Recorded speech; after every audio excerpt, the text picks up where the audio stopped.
Let's hope so. Yeah, I'm excited. I've been enjoying watching our opponents' previous matches. Even though I don't really understand what they're saying, they have so much energy. So, I mean, today should be a really fun match, regardless of the result. Nemo, where are you at? Where are you at today on how you feeling going into this one? Honestly, I'm just really happy we made it this far, and I feel like Eric and I have been playing some really good chess. So just hoping to keep it that way. All right, I hear you. So we're going to take a look at this bracket real quick, see how these two teams got there. As I mentioned earlier, Oh Yes, My Queen has not lost a game yet. They first beat the Dandinavian squad of Danny Wrench and John Bartholomew, and then they went 2-0 against Tanya Satchev and Sagar Shah, the All India clash there. And now they're going to be facing Team Ratata, who had a really impressive 2-0 win against the Chess Dojo squad, and then beat the Team Cramling, Pia Cramling, Anna Cramling, and now they're facing Oh Yes, My Queen. I felt like there was a bit of a a D4 dynamic going on, David, and your squad. I don't know if I saw some Queen's Gambit vibes there. I know Pepe has a course there. Have you guys talked about the opening prep? Yes, of course we talked about that, and of course we followed the game of Eric and Nemo, and we are ready to try to find the opening, and of course later try to get some good position. Really, they are playing very well. I think they not only won the 4 games, it was fair. Really, they played very well the games, and I think it will be very hard to us to beat them. But okay, let's try it. Nemo, do you guys have like a novelty shop? Because it's clear that they've prepared a little bit. They're, again, all these platitudes. Yeah, you guys are good. It's going to be hard, etc., etc. Do you feel similarly, or do you feel like you have something new to bring to the table today? Where are you? Honestly, I would just say, like, we're always just trying to play our best chess. I'm sure we have something cooked up, but you're going to have to wait another 5 minutes to see it on the board. So yeah, I'm ready to play. This is going to be a lot of fun. Pepe, has there been moments where you've disagreed with David on some of the direction, and like how's that gone thus far? When you guys have a disagreement about the direction, is it like, all right, you get this one, I get the next one, or is it like I'm the GM, so I'm dictating the terms here? How does that work? No, of course, we disagree many occasions, but I think it's important to disagree because, the tendency is usually to trust your colleague, but I think you have to do the opposite. So this is not working because of this is not working because of that. We are very good friends, but of course, sometimes we need to argue, and no, I'm not saying because I'm the GM we're going to play this. We're a team, and he sees, for instance, like in tactics, he's much better than me. So, I try to play the positional moves, and then he tries to finish the job. And then I'm gonna throw this similar question to Eric really quickly. What is one thing you've learned from Nemo thus far through this process? Because obviously you're not always agreeing on those moves, right? Yeah, that's true. I think it took a decent amount of training together to find the right level of chemistry. We've been doing a decent amount of training outside of these matches, found some strong players to team up against in unrated games on chess.com. We had a match against Kamsky the other day, and also against Ilya Nizhnik, who we defeated. Nice game.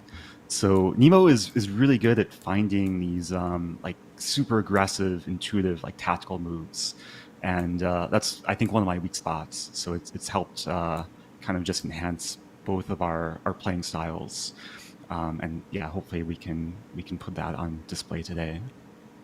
All right. Well, that's good to know. I'm gonna stay tuned for some of these tactical moves, and I'm gonna definitely give credit to Nemo when they happen.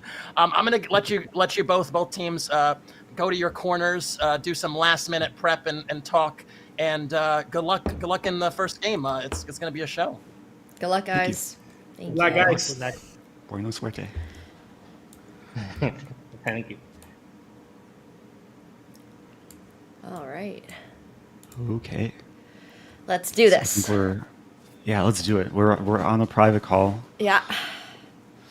How do you feel? Honestly, good. I feel like we've been in really good form. I'm sure a lot of the practice games have helped, and I think you're very sharp right now as well, so we're like, this is going to be good. For sure. Yeah, I'm feeling calm, feeling awake, which I think is important to have some coffee, I have some iced green tea. Nice. Yeah, I'm having coffee right now.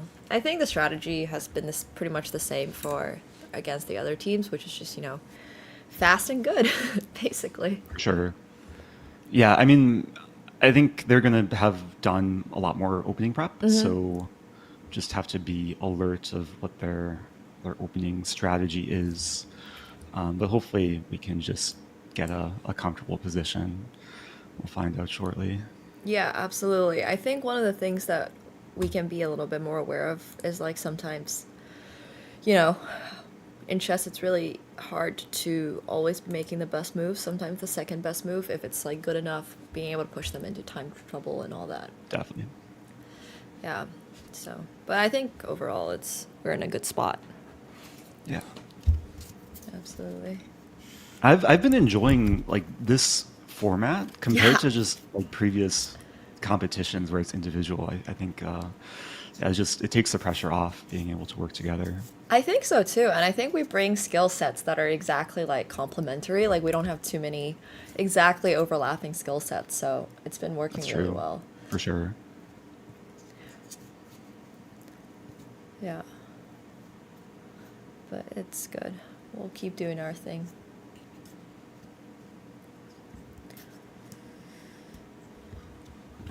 Sure they'll let us know.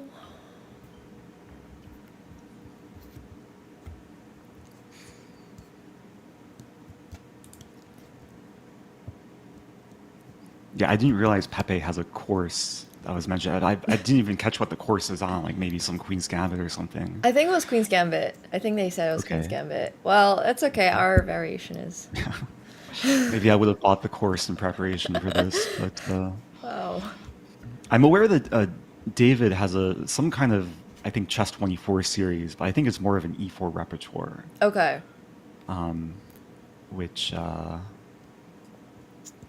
don't think we have to worry about. Yeah, I don't think so. I think they're going to play D4 as well. They've played D4 basically every game. I think really they're playing a lot of what Pepe wants, and a lot less of what... Not because I think David does not feel confident or anything. I think that's just kind of been the dynamic. Just naturally Pepe being the more active tournament player. Right. So... Hi guys, sorry to interrupt. Simon here. We're going to be starting in about 10 seconds. Good luck to everyone. Thank you. All right. Okay, I can see your screen. Perfect. All right, let's do this. Okay, D5. E6. Expecting knight f3. They might play knight c3, but that'll be okay. Yeah. Okay, knight f6. And not bishop b4, but knight bd7. First. There's a good chance they prepared this, because this is what I play a lot in Blitz online. Bishop f4 is what Pepe has played most in the past, which is kind of based on the files I sent you. But there's a lot of moves here for white. There's bishop f4, there's bishop g5, there's cd5. Yeah, if bishop g5 we go for semi-slot, right? So it's like the other thing. If bishop g5 we'll discuss. Okay. Because I do have an idea. It's good that they're slowing down. But I have a feeling that they probably looked at Cambridge Springs. Okay. So if we play c6, they're going to be prepared for e3, queen a5. Okay. Let's go for bishop to b4 here. This is a move I was actually looking at this morning. All right. I didn't have time to send you a file on this. No worries. The lines are at least a bit more fresh in my mind. I'm sure the ideas are kind of similar with like c5 pawn pushes and queen a5. Yeah. There's a lot of thematic overlap between the lines I sent you with bishop on f4 versus bishop on g5. Yeah, no worries. That would make sense. But there's no way they checked this before the match, because I've never played this move. Okay. Take back with pawn. And now e3 is most natural. And you play Rogozin, right? I do. Okay, so this actually goes into a lot of Rogozin type positions. With c6. With actually, if e3, we can play h6, g5. Oh, okay. And then knight e4 stuff, and then sometimes c5. But okay, of course, depending on what white plays. I play the most boring lines possible in the Rogozin, so I've never played h6, g5, but... Yeah. Rogozin is like flexible. You can be solid or aggressive.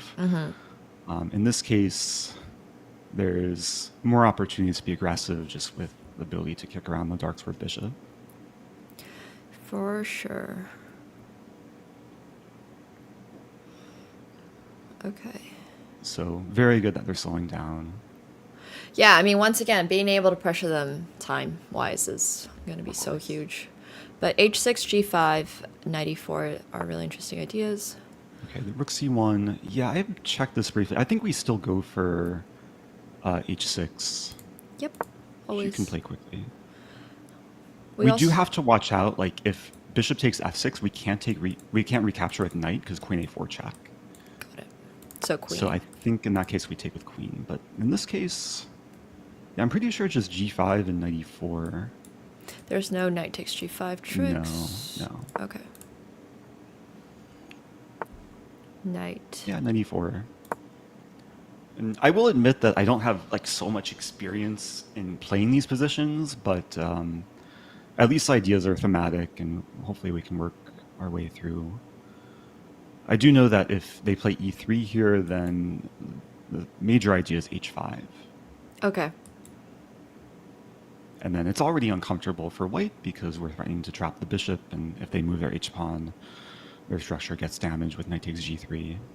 If a6, we just take on c3 with the bishop? a3. Yeah, I'm pretty sure. a3 takes, and then still probably h5. h5 is the main idea here. Interesting. Okay, so h5, h4. We can always take on g3. We can... Okay. Yeah.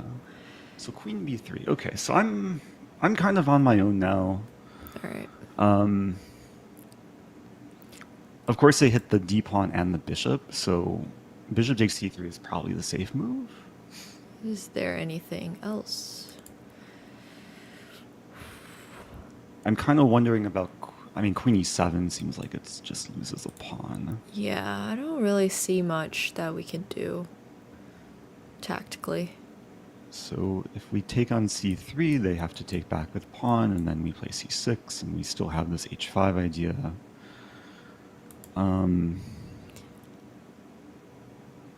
I'm happy with I kind of bishop wish I checked this, but yeah, bishop takes I think is fine. All right. And just pause before playing c6. Maybe knight b6 to secure c4. Are we ever worried about c4? I think it's a bit more flexible to start with pawn c6. All right. Yeah, go ahead and play it. And like h5 is still a looming idea. And if they can't really play c4 actually because queen a5 check. Oh, right. And they have no good way to block the check. Very good point. Okay. The downside of the queen being on b3. What about them going queen a3 just with ideas to... Well, we're not castling kingside anyways, but just... Right. Yeah, we just like, leave our king in the center in the probably center. and go for h5. And if bishop e5, we always respond with f6. We do have f6 as a resource. If knight to e5... Knight e5, we probably have the option of h5 or takes first and then kick around the bishop. Okay. h5 it seems like the biggest issue for white. Yeah, I'm actually not sure what to expect from them because... what about... Like, even though they have time here, like e3, h5. Bishop d3? Bishop d3, then we play h4. h4, bishop takes. We take, and then we hit the knight. Oh, that's a very interesting position.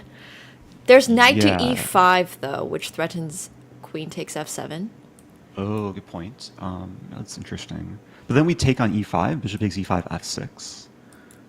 And the bishop's trapped. Wow. Okay. Yeah. I'm cool with that line. Yeah, I was wondering if there's cases where maybe they can like play bishop d6, but I don't think it ever works for them because our knight is covering d6. Do we just want to take Wow. and ruin castle? So they allow knight takes d2, king takes d2. Yeah. But I think they like played this move because they were scared of h5 and they want to play f3, which makes some sense. It just seems a little bit unusual. I mean, knight d2 is, I think, the obvious candidate move. Yeah. But, do we have an easy way to exploit the king? I mean, we have knight b6 to c4 potentially, but they're going to play e3. I think... And if we play h5, they're ready to play f3. Yeah, I was thinking maybe knight takes, king takes, knight b6, e3, bishop to f5, and then try to go queen e7 short long castle. But I don't know if that's maybe too slow. Yeah, that seemed like a solid approach, where like their king is just going to be in the center. Our pieces are decently placed. Mm-hmm. Castling queenside might be risky with a half open b file and the bishop on g3. But it does feel like we should at least start with knight takes d2. I'm just looking for other candidate moves. Briefly considering f5 here. The thing is, they're just quick to play f3 in a lot of lines. I think we should just take. Okay, it's fine with me. And then knight to b6. And we do have knight f6, but then still f3. Yeah, this is just very annoying. So knight b6, I'm fine with. All right. And our bishop will probably choose between e6 or f5. There's this other idea with maybe bishop e6 and then trying to play c5 at some point, because we don't really need to get castled, so I'm also okay with that. But yeah, I think bishop e6 or bishop f5. Bishop f5 feels a little bit more natural. Okay, I like it. Just because it deprives them of bishop d3. All right, I'm playing it. And then we can, go for it. If c5, we always just ignore. c4, we always ignore, right? We could ignore, we could consider taking. I mean, it might lead to this off the color bishop situation. Don't think it's too much of a concern. I mean, our next move, if they do something slow, is maybe just queen e7 to stay flexible. Yep. And then we have the option of, like, I'm not sure where our king should go, if we should go kingside or queenside. Not really sure either. I would probably go... I'm honestly leaning a little bit more kingside now, but h4 is always... But okay, so maybe after a4, we can't even go... Yeah, maybe they're discouraging us from going queenside. But now there is some idea, like, usually in these structures, a knight likes to be on d6. Mm-hmm. So we could maybe start with queen e7, a5, and then knight c8. Yeah, and there's no rook b1. They don't have rook b1 because our bishop's on f5. Oh, wait, maybe after that line. So queen e7, a5, knight to c8, then first a6, and then we gotta play maybe b5. But we do have b5. Yeah, b5 is a nice move to grip the position. Okay, queen e7 then. Yeah, queen e7. And if they go... Oh, they can't go rook b1. Our bishop's still here. Right. And I don't think it's ever, like, good for them to play bishop d3 because we take and play knight c4. Yeah, agreed. And we should still keep this resource in mind, h5. Mm-hmm. Because this would maybe provoke f3, and then e3 could be a target. Although maybe h4 becomes possible for them. Yeah. I'm definitely worried about h5, h4 because we no longer have the knight on e4. But if we're able to reroute our knight to d6, that would be really nice. Yeah, I'm trying to evaluate the trade. If we get our knight to d6 and they trade, bishop takes d6, I think the resulting position is nice for black. Like there might be some cases where we sack the b pawn, where let's imagine we play knight d6, bishop takes e6, queen takes e6, queen takes b7, rook b8. Castle kingside or rook b8 and rook b2. Yeah. Okay, I'm I think definitely white with the king. leaning more castle and kingside. for sure. Because also after castle kingside h4, we have g5. G4. G4. Yeah, g4. And it's really hard for white to actually attack on the king side, even though we've extended with h6, g5. Which means it's also okay for us to play h5, because then if h4, we can play j4. But I don't think it's necessary. The one worry I do have is castles h4, g4, h5, because then our h pawn is fixed, and the g pawn can become weak. If we imagine that structure. I see what you mean. Yeah, with the white pawn on h5. So there could be an argument to be made that we have to play h5 first, just because I don't want to create that weakened I gotcha. pawn. Knight c8? Yeah, just knight c8, I think, yeah. Yeah, a6 really doesn't do much damage, because then b5, and even the knight could return to b6 and then c4. Yep. And then the a pawn is going to drop at some point in the endgame. Right. But they might go for c4 here, and then things get a bit more concrete. Mm-hmm. And they do.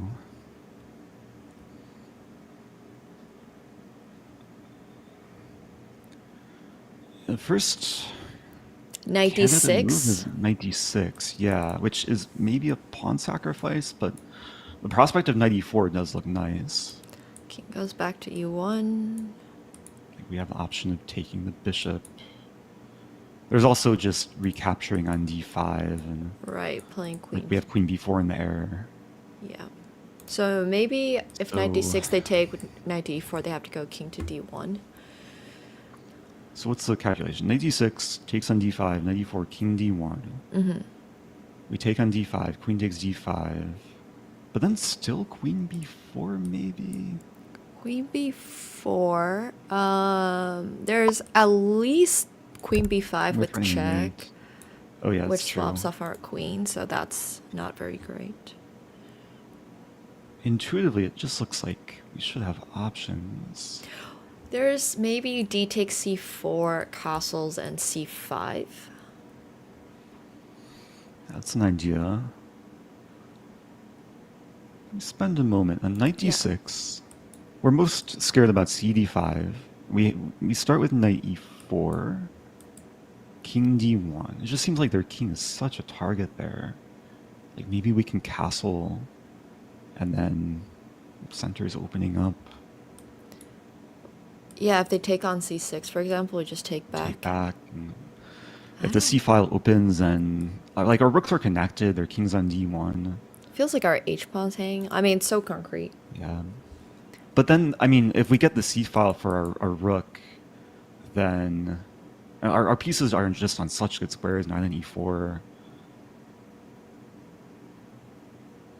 What if they played the most safe version of it possible with knight to d6, pawn takes knight check, king to d1, castles, pawn to d6.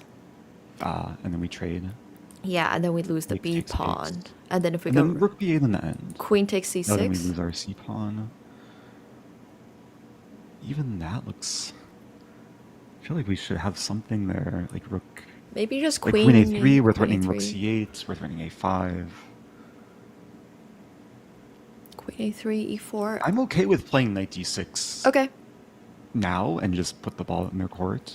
Wait, knight d6, bishop takes, queen takes, and queen then... b7, rook b8. Queen b7, rook b8. And we have rook b2 coming. Rook, okay. Okay, so knight d6, bishop takes, and then c takes d5. We still take... And then just cd5, they do have bishop e5 check, but then king f8. And just put the king on will walk g7. to g7. Okay. Then they have queen c5. Wait. Okay. Definitely a critical moment. Yeah. Takes.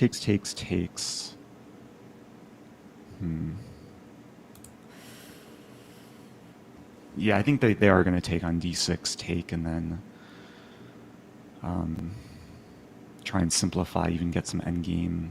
Yeah. So ideally, we want to avoid the trades. It might be worth just considering other options here. Maybe just d takes c4 and castles short.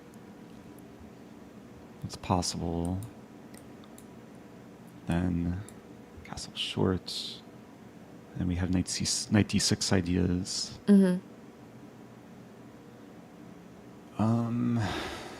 it's definitely a decision. I just don't think knight d6 works because of the safe lines. Bishop takes e6, Yeah. takes and takes, and yeah, it's hard to get to their king.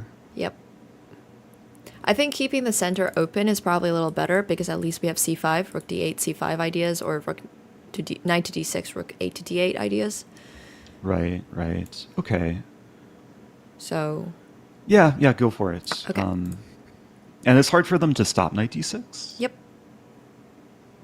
So they might end up trading on d6, and then we should have the safer king.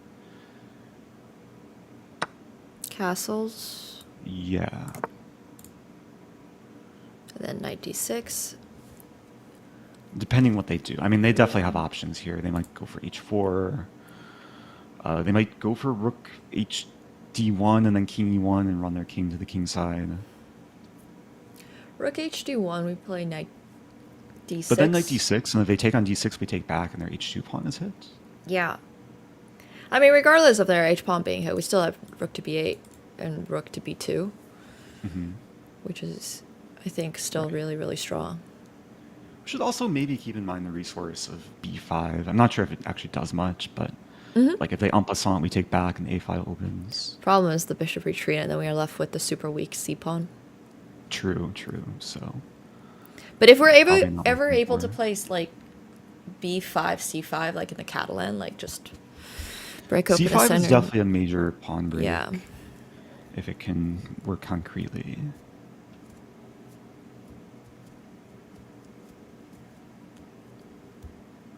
c5, d5, I feel like is such an issue right now. Okay, they go for h4, so I don't think we can afford the h file opening. Mm-hmm.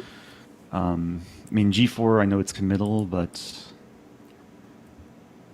briefly looking at knight d6 too. Takes. Yeah, I think that's very scary Yeah. because then they can Do you just want to start with g5, G4? g4. Yeah. Yep. It's not great having a pawn fixed on a light square, Mm-hmm. but at least the files stay closed. And, I mean, I think from a positional standpoint, we want to get rid of their dark square bishop. I agree.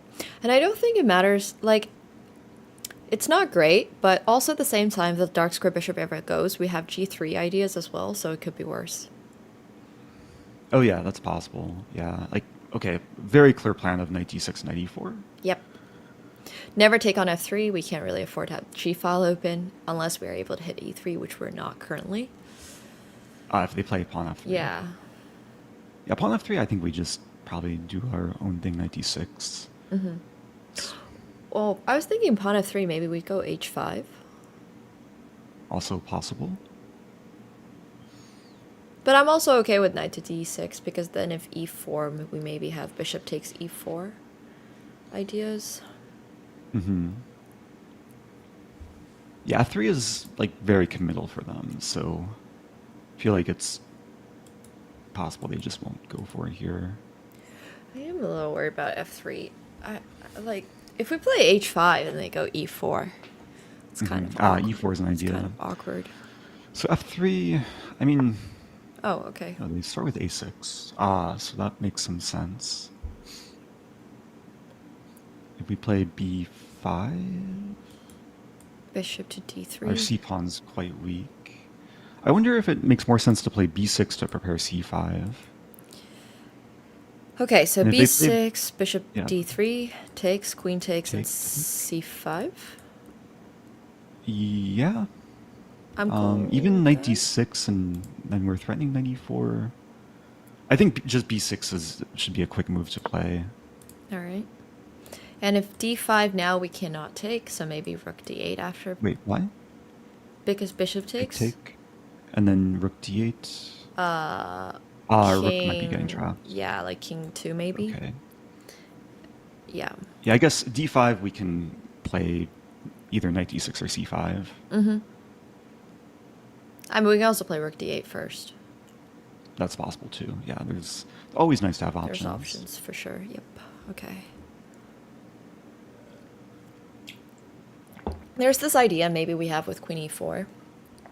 Just hitting the g pawn. I mean, it's not a very important pawn, but it does stop f3, Oh, yeah, but it's something to maybe keep in mind. we don't like bishop d3 though. We don't really want to swap off the light square bishop. Bishop d3 could be annoying. Okay. Yeah, I think we want our queen on e7 just to support Mhm. knight d6. It's the only way for our knight to come back into the game. Absolutely.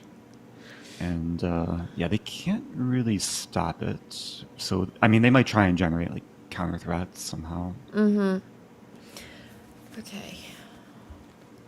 I wonder if they might try bishop d3 here. If bishop e3 here, do we want to play bishop e6? That's one resource. Yeah, we can also maybe consider trading and then still knight d6. And then if bishop takes... Queen takes knight d6, we sack the c-pawn. If they take first, we take back and defend the c-pawn. And then queen f5? How do we answer? Queen f5 looks a little bit annoying. Yeah, I'm not sure how we answer to our g-pawn. Yeah, because our queen's tied down. I wonder if we have queen g6 in that position, actually, after queen f5. Because then if takes, we hit f2. Oh, and then we defend. So it's like an interesting resource. Okay, well, I was thinking maybe bishop d3, bishop to e6. We can maybe get... to d5. Yeah, that's possible. Yeah, that's actually really interesting. And then we still go for this eventual knight d6 to e4 plan. Yeah, I'm just a little worried about e4 because then takes, there's rook to e1. Right. Yeah, it's a big battle over e4. We would have f5 as a resource if our bishop reroutes. Okay, yeah. So... That's true. Yeah, we're doing well on time. Up over 3 minutes. Yep. Part of the plan. Yep.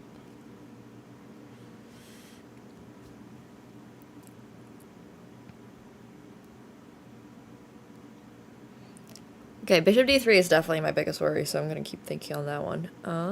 Yeah, I'm looking at it too. Okay. King e2, wow. A lot less so worry knight about d6 comes to mind. I mean, there's no real path for a knight back into the game other than knight d6. Yeah, let's do it. Are we worried about queen a3? But then rook a d8? I'm not. It brings our rook to the middle. We're even threatening, like... Yeah, let's play knight d6. Okay.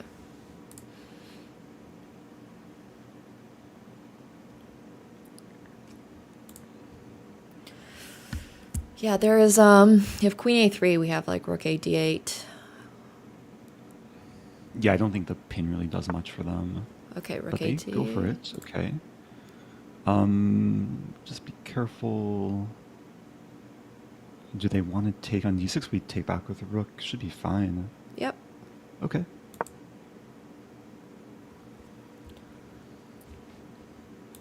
Yeah, this can be a double-edged sword. Like, I'm wondering if we have some tactics. Like, if our queen was defended, we would have knight e4. Yep. And then knight takes g3 with a in-between move. Should we play rook e8 now? Because then if they obviously want to go king f1, so then we have knight e4, queen takes e7, knight takes g3. Well, yeah, knight g3 still comes with check. Right. The other option is bishop e4, which is also very interesting, but then there is f3, but it does weaken their king, so I don't like it as much. Yeah, bishop e4, they might play just king f1. Oh, true. Okay. I'm just looking for other ways to try and create threats, because king f1, and the king does kind of get safe. Okay. I mean, rook e8 does seem like the most logical move here. Yeah, I think we just need our queen defended. Maybe queen f6? No, queen f6, I think there's...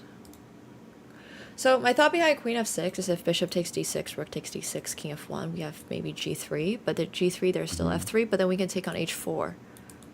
I'm not a huge fan of queen f6 because bishop e5 and they just improve with tempo. Oh, we can't take on h4. Right. Okay. Oh, that's... Yeah, maybe it's interesting, but... I'm still leaning more towards rook... rook f8. Okay. It just seems like the most natural, flexible move. Yeah, I mean, queen f6, bishop e5, even if knight takes c4, rook takes queen h4 doesn't really work because c6 hands. Okay, rook e8. Right. Okay, go for it. Just trying to make knight e4... I mean, knight e4 definitely seems like the kind of tactical / positional threat. And then we basically guarantee good pawn structure for us because we take on g3. Mm-hmm. I mean, maybe they can play bishop e5 here. But then maybe we can play c5.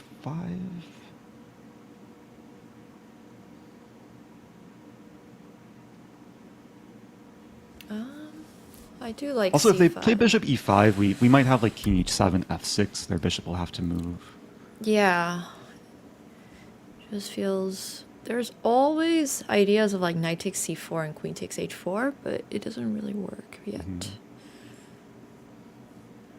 Also want to keep in mind like knight takes c4 and then bishop c8 in some cases to target a6. I like it. Reminiscent of what we did yesterday to Sagar and Tanya, like Yeah. the backwards bishop move to skewer. Right. If bishop e5, we have time to go king h7 because they can't play king f1 because if knight takes c4, queen takes e7, rook takes e7, rook takes c4, we have rook takes e5. So we have like all, good we have point. all the time in the world to do whatever we Oh, want. that's a very good point. Yeah. So I really like king h7 after bishop e5. Mm-hmm. Yeah, we almost certainly have the safer king here. Yep. Still doing well on time. Yep, absolutely.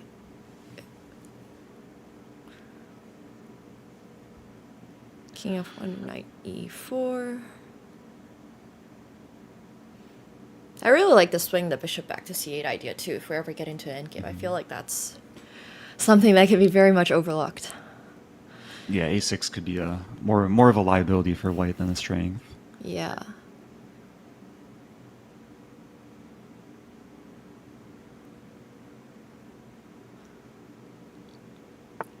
So, okay, bishop d3. So they want to target c6. Mm-hmm. Thoughts on knight to e4? Knight e4 loses. Or c pawn. Knight e4. Yeah, I don't think it works. Takes. c6 is hanging. I mean, bishop takes d3.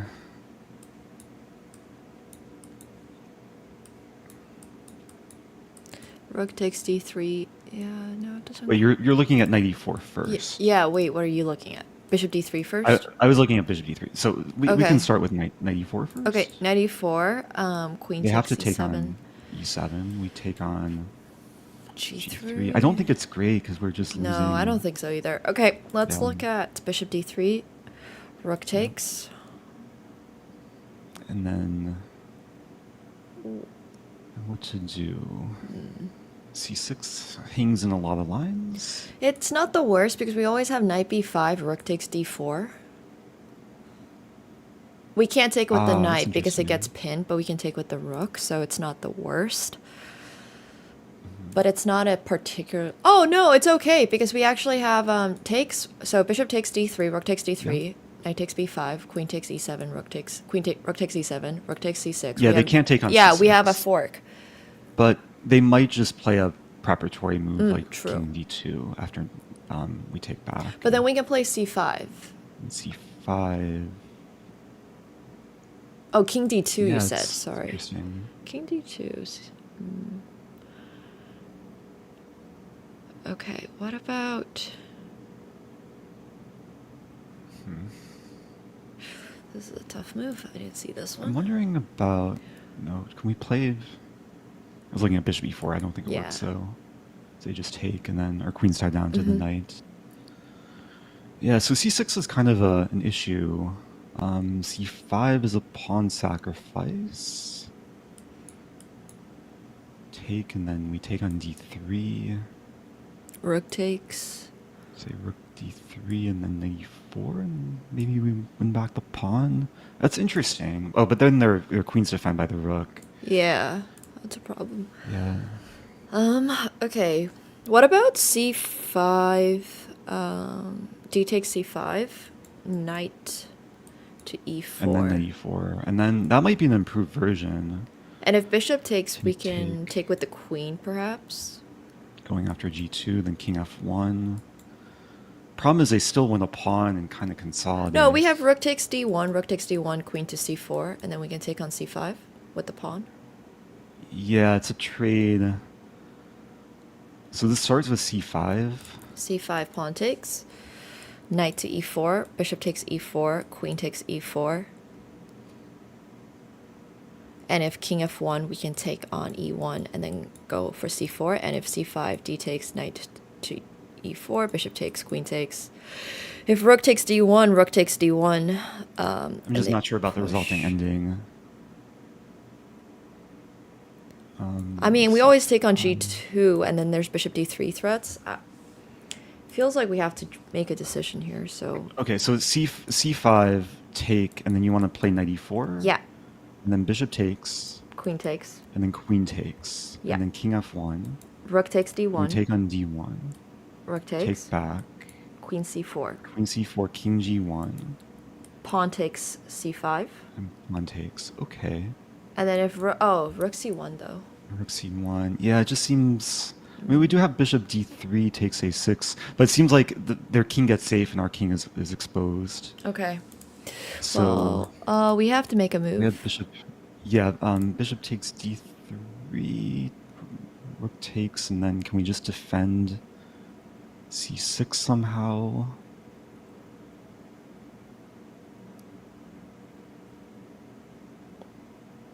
Wait, what about bishop takes d3, rook takes d3, knight to f5, queen takes e7, rook takes e7?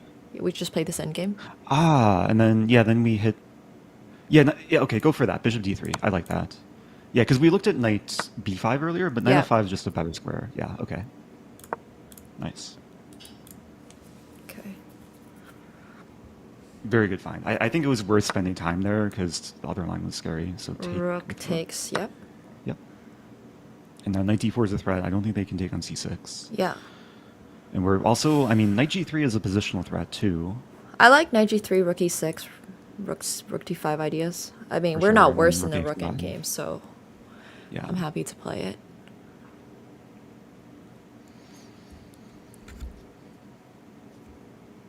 So what are we expecting from them? Because it's not easy for them to defend against knight d4 and knight takes g3. I think it's going to be king f1, and they're going to king f1, and we take, and then we play rook to. We have c5 actually. Oh, we do have c5. And rook on d3 is undefended. Because if d5, we can go.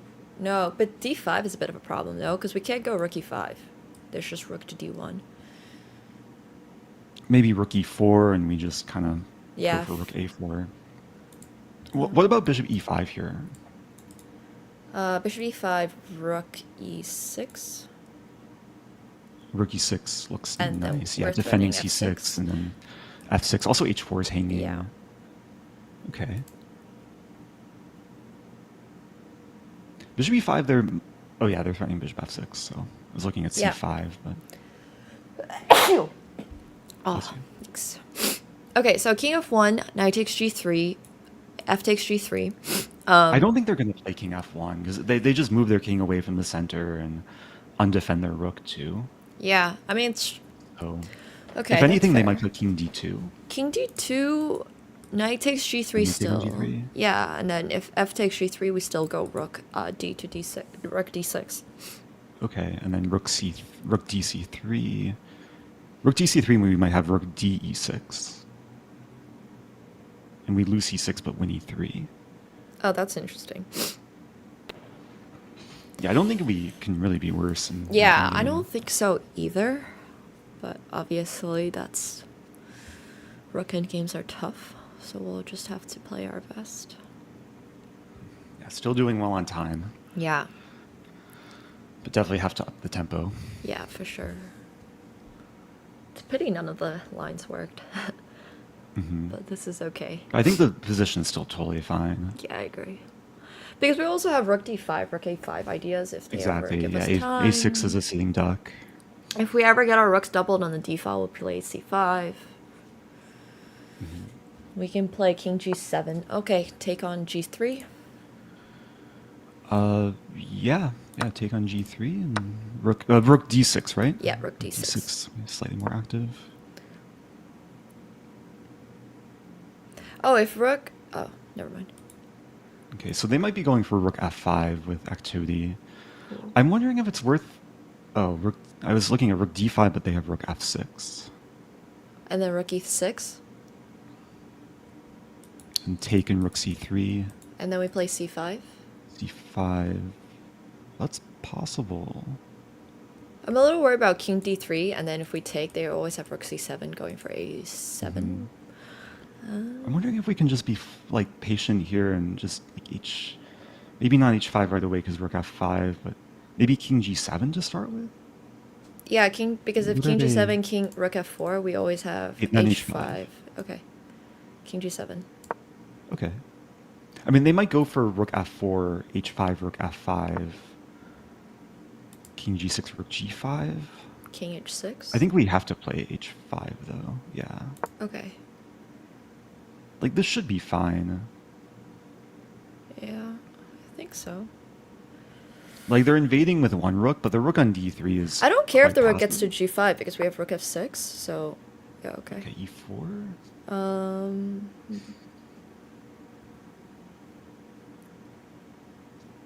Do we have like rook ed7 and c5? Okay. Oh, We can double up on either F6? file too. What about f6? I think is a very patient, nice like improvement. Let's do Yeah, f6. go for f6. Yeah. Okay. And then King yeah, now we g6. don't have to worry about rook f5 to g5, and king g6 is coming. Yeah. And position is super stable. It's hard for them to advance either center pawn. I'm thinking of rook d7, c5, b5, going for a6 that way, but That's a nice idea. Yeah, it's and pretty then we cool. get two passed pawns on the queen side. Is there any reason to start with rook, or any reason to start with king g6? No reason not to. Yeah, I think. Unless we want to go rook e6 to tie them down to the e pawn, but maybe they have d5 takes. Yeah, maybe they have e5 if we move either rook. Do you want to start with king g6? Yep, I do. Yeah, I do. preemptively defending h5. And then. This is not enough time to calculate this properly, so we're just gonna... Yeah, just have to kind of intuitively play. I mean, everything is safe. f6 is defended. It's very hard to see any Okay, counterplay for one. I like rook d7 more because now that the king's on c3, we do have c5 because after d5 we have b5 because now they Right. can swing the rook over. I wonder if they're going to play king c4 at some point, but maybe just start with rook d7. Can we play c4, c5 here? Oh, interesting. And c5, then d5, b5, e5. rook a1. And they have rook b1. Rook b1. Ah, okay. So let's just go rook d7. Yeah, just tie them down. Okay, fair.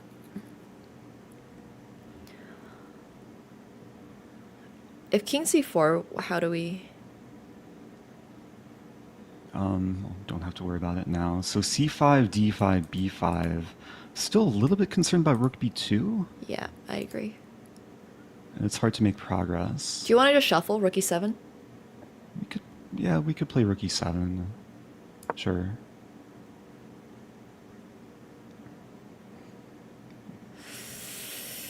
Rook e7.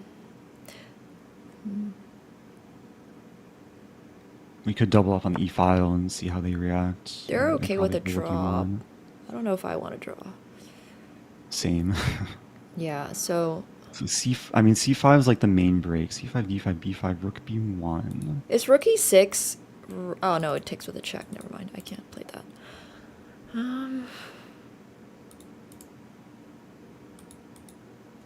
Try a rook c7, perhaps. Alright. So I'm thinking after we play c5 now. c5, d5.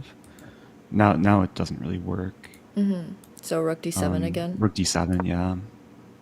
Try and conserve time. Yeah, their king, I think, is just better on c4. Yeah. Rook e7.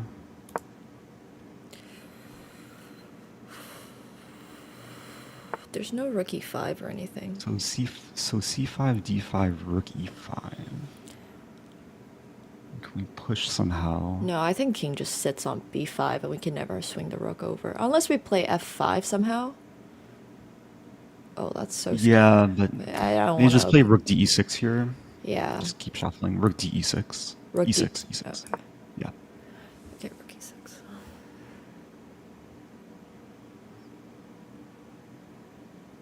Yeah, it might just be a draw. Is there a Which is d5? fine. Like, No. No. then we take on e4. Okay.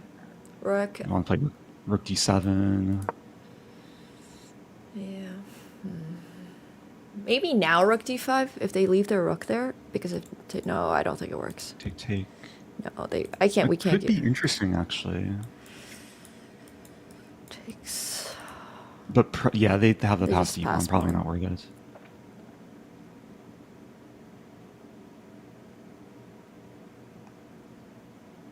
They're getting low on time. I wonder if we can like somehow trick them. 10-second increment so much. Do you want to play like rook d8?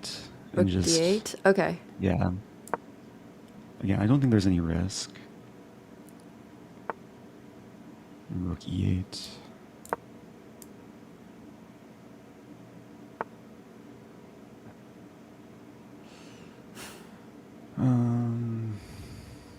Rook e7.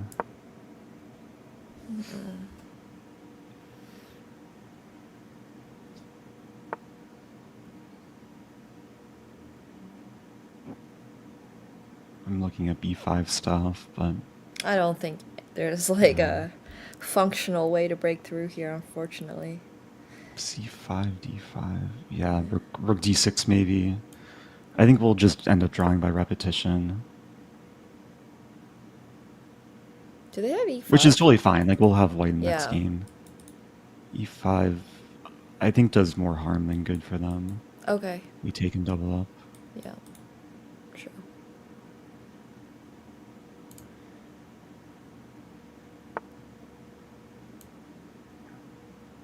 Double up on the e-file.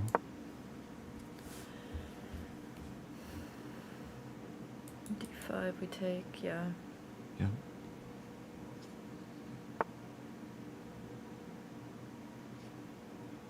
Now do we have c5? c5?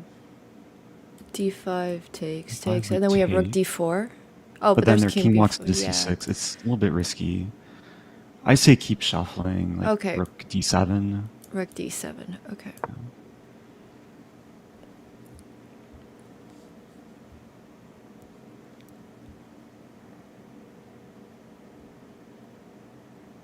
Rook ed6.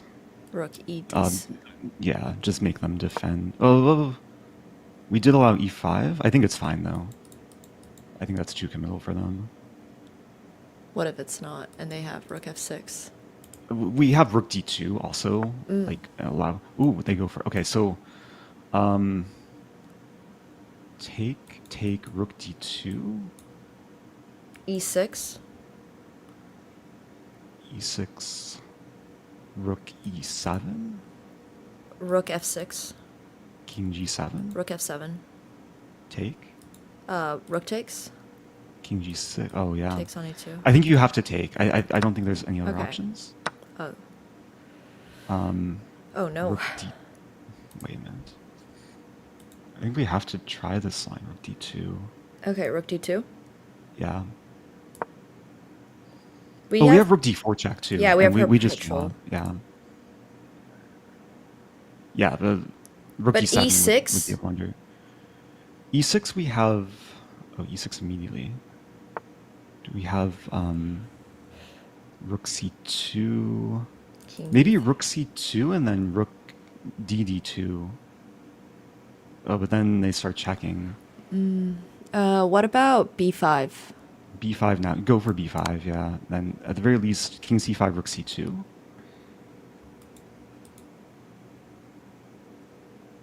If they play king b4, we might have rook d4. Okay, rook d4. Wait. Rook d4. The other rook, right? Yeah.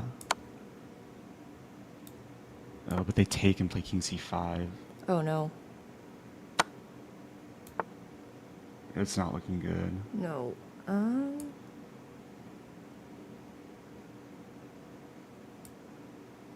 I think you have to, yeah, play that move.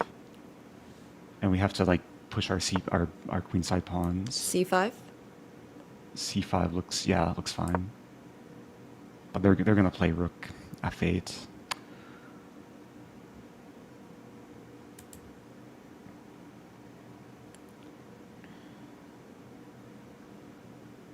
Wait, rook F8, C4, E7, C3. Queen. Oh, we're so close.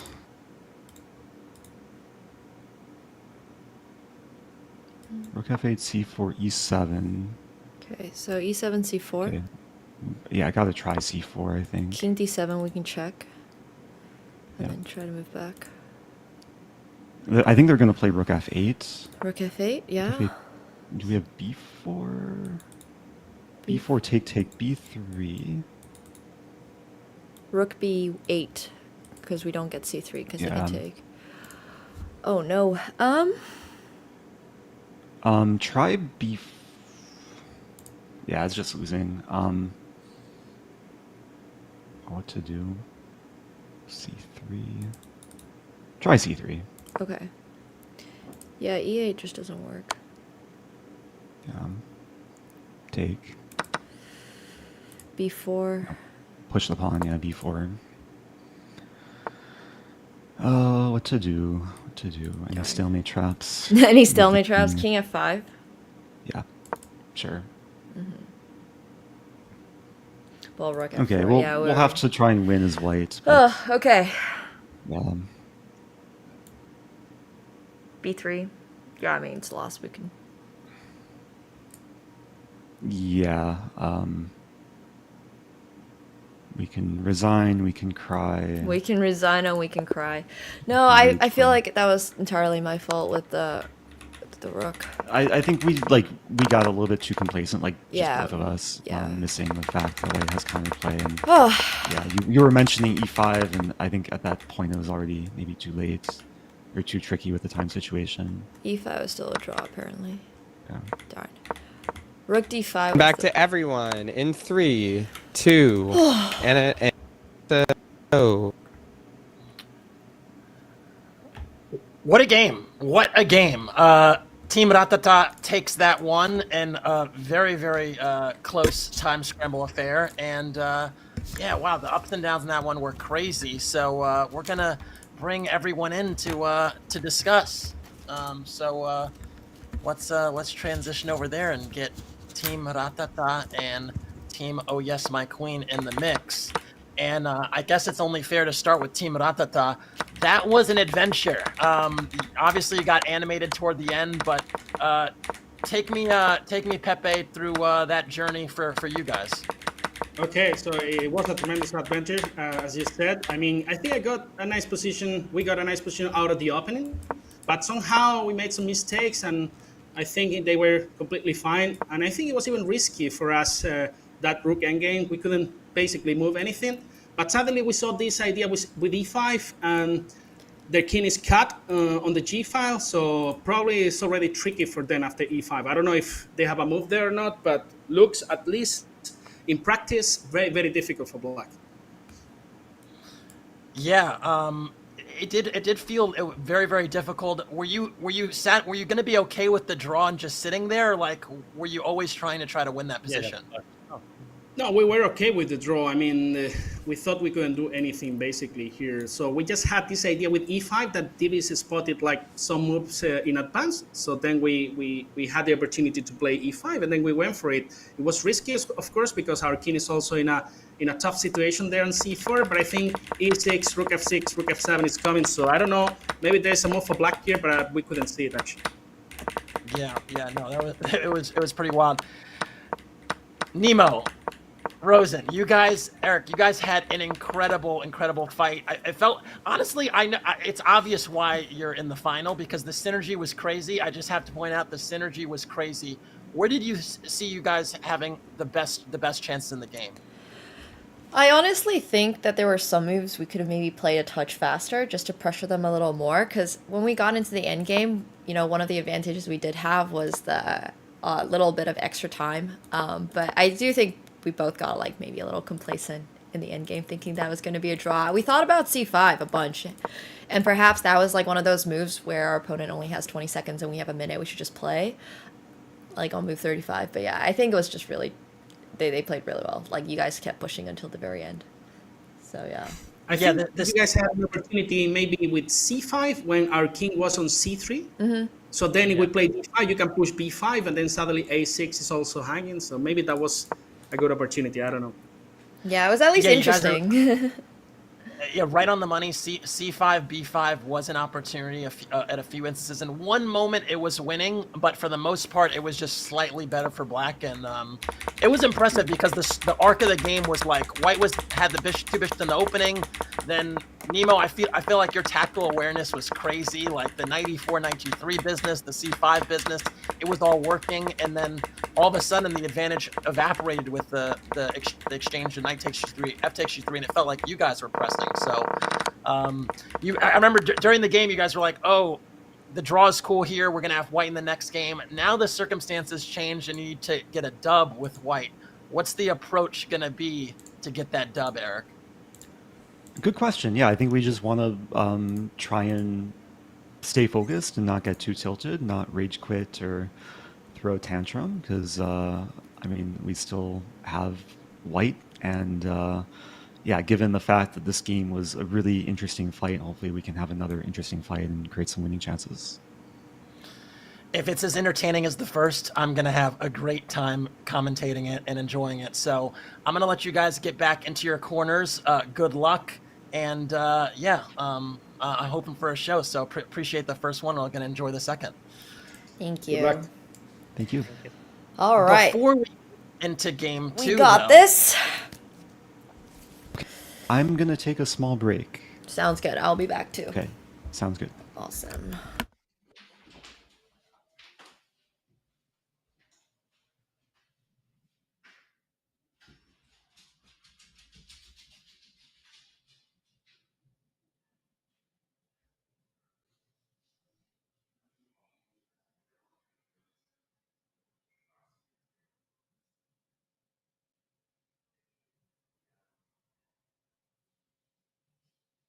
Estás viendo ya, ¿no? D4. D4. ¿Has visto, Ahí está. has visto que es D4, ¿no? Vale. But knight bd7. There's a good chance they prepared this, because this is what I play a lot in Blitz online. Dale caña ahí, A5. Vámonos. Tírale, bicho. Dale para allá. Legal, ¿dónde estáis? Que no os veo. ¿Dónde están esos gritos de apoyo para vuestros matados preferidos que somos nosotros? Eso es. Los perdedores, pero sin par. Okay, I like rook d7 more because now that the king's on c3, we do have c5 because after d5 we have b5 because now they can swing the rook over. ¿Qué pasa? Chavales, apuro de tiempo. ¡Pasa el rey! ¡Pasa el rey! ¡Pasa el rey! ¡Pasa! Te voy a lamentar. ¡Vamos! Unas ratas peludas, tío. Grande, Vivis. Brutal. No, I feel like that was entirely my fault with the rook. I think we got a little bit too complacent, like just both of us, missing the fact that White has counterplay. And you were mentioning e5, and I think at that point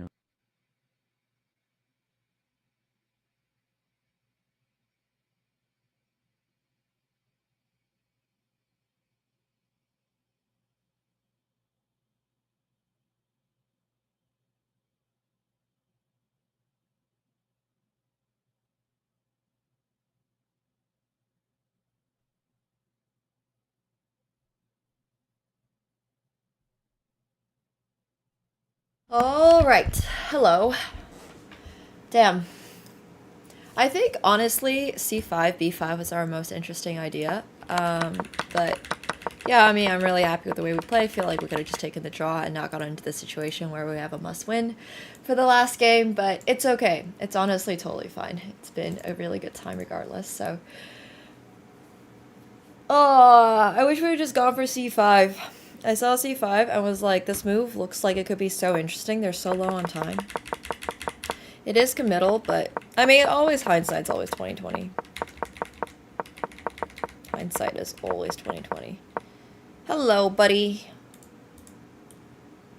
Oh, instead of b5, rook c2 was a draw? Yeah, I mean, I'm sure we missed the draw here. We're so Okay, just rook c2. This is kind of crazy though. How is this a draw? I definitely threw a little rook dd2 was a draw. Rook f6. Oh, this is checkmate. Can't play that. Oh yeah, this was really hard to judge though with the Yeah. time situation. No, but you're 100% spot on with the. We could have like just put rooks on the second and then drawn. It looks like. Yeah, it's just scary to go for Yeah. the time situation. We were genuinely getting checkmated, yeah. but let's draw. Hi. That's okay. We'll just continue to do our thing. I think we were still like sharp and in good form for pretty much Absolutely. a full game.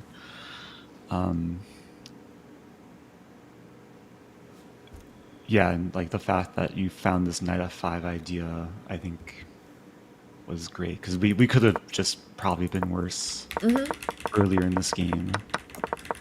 And we were maybe objectively a little bit worse, but I think we found some nice resources.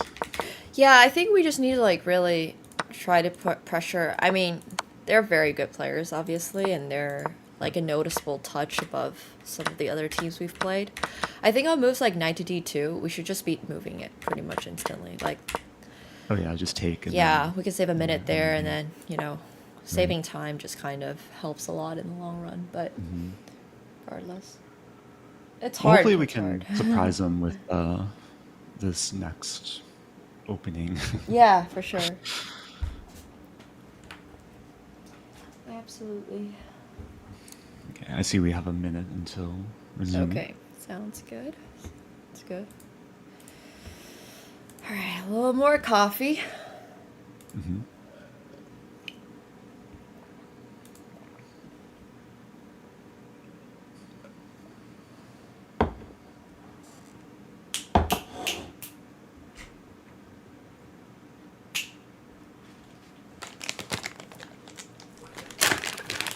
All right, y'all are gonna be back on camera in about 30 seconds here. We're gonna be back on camera in about 30 seconds here. We're gonna bring everyone to the same room.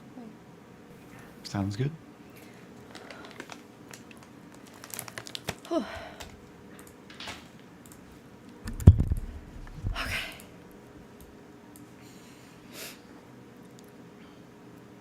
Everybody can hear each other? In 10 seconds, y'all.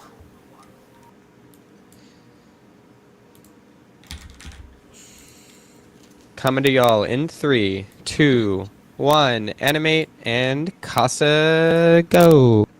Welcome back to the final of Team Chess Battle 2. We just got finished with the first game. Team RATATA did take it, and we're going to start with thoughts from this team. David Martinez, Divis, what is going to be the approach knowing you have this one-game lead going to the last game? We will try to play a little better than the first game. Really, I felt they outplayed us. And then try to play better and faster. It's Better and try better to do better. That's our strategy too. Eric, you got anything? Eric, you got anything to add to that? Because Nemo's saying that's going to be your approach. What's going to any fancy any fancy gambits? Anything in the pocket just for this moment? I guess we'll see very shortly. I don't want to spoil any surprises, but yeah, better and faster sounds like a good strategy all around. All right. Well, I do recall someone once saying 2 weeks too slow, so doing the opposite does work out. So anyway, I'll send you both to your corners. Good luck, and looking forward to a show. So have fun with it. Thank you. Thank Good you. luck. Good luck, guys. Good luck.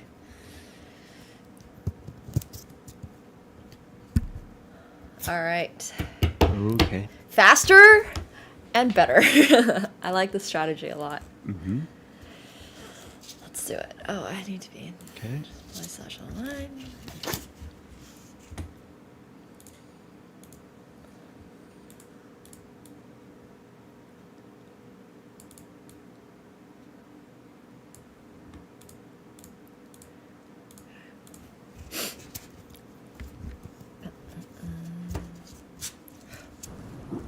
Hey guys, Simon here. Sorry to interrupt. We'll be starting shortly. Sounds good. Okay. All right. E4. Yep. Let's do it. I'm expecting c5, but maybe they will try and surprise us. Oh, Okay, I think we just go for our prep that we were preparing yesterday, knight f3. And then Italian, assuming, bishop c4. So this isn't the most fresh in mind, but at least we'll have a fight. Honestly, I did not check their e5 games. I know Pepe plays mostly Sicilian. You can play d3 here. Okay. And then knight f6 will... wait, knight f6...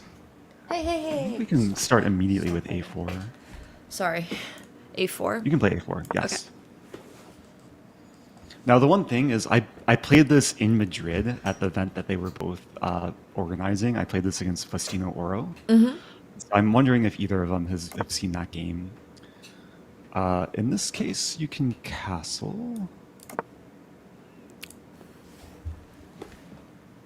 And the general idea is to wait for them to play a6 or a5, and then we play this bishop e3 move. All right. And then usually trade the bishops and get some extra center pawn, half open f file. Sounds good. Oh, a5. A5. Okay, I'm actually happy to see that because this is more in line with what I've prepped in the past. I'm pretty sure you can play bishop e3 right away. Let's go bishop e3. You can play some c3 stuff as well.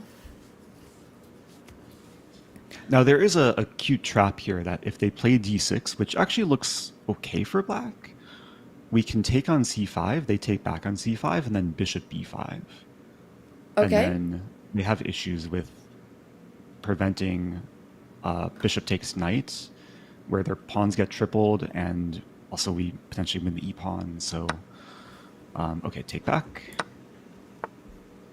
They play d6.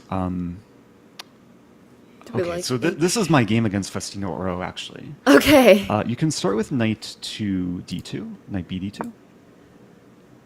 And I think the common plan here for black is to play knight e7 to g6. If they go for knight e7, you play knight h4. All right. And then it somewhat discourages this knight maneuver from black. Sounds good to me.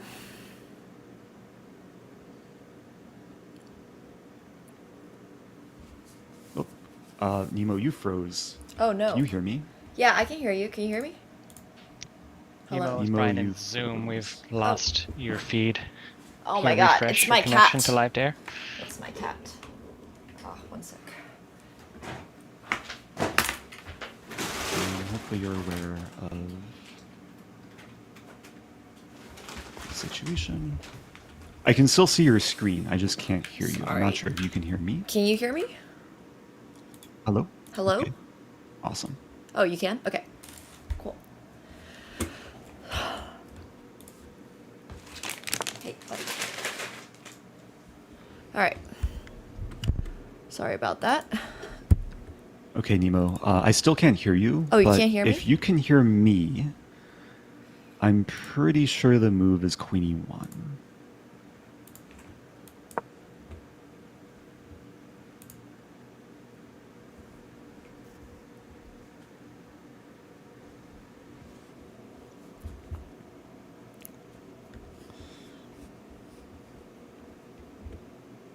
Hello? Oh, are you able to hear me? Hi, can we talk over here, please? Sorry. I'm not able to hear anything. Cat, Kate, stop. Sorry. I can't hear Eric, but if somebody could let me into the studio, that'd be great. Working with Nemo. Okay, thanks. Yep.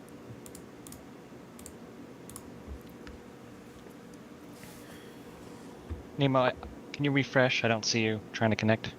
Okay.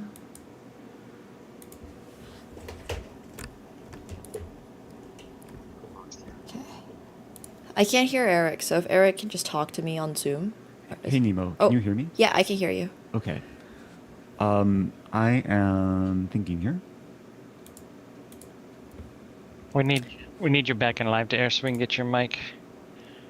Nemo. I am in live to air. I've clicked the link and I'm sitting there. I don't. Can you refresh? Because I don't see your camera. Okay. One sec. Do you see your camera in the top left of live to air? No, I don't. Wait, Eric just told me to move. Yeah, I'm pretty sure you can go for knight h4 here. Okay. Yeah, and we'll organize our kingside attack. Got it. But feel free to focus on just getting the live to air back. I'll stay focused on my end. Yep. Okay, let me know if you guys can see me. I got you now. Let's move back to live to air. You can mute and zoom. Okay.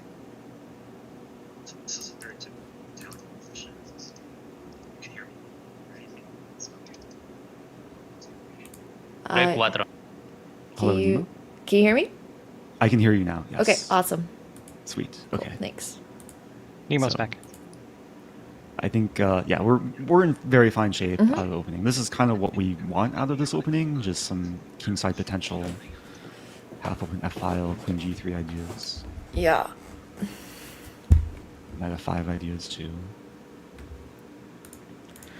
They might go for d5, so this is probably the main thing to calculate. I mean, we could maybe take on d5 and still go for queen g3.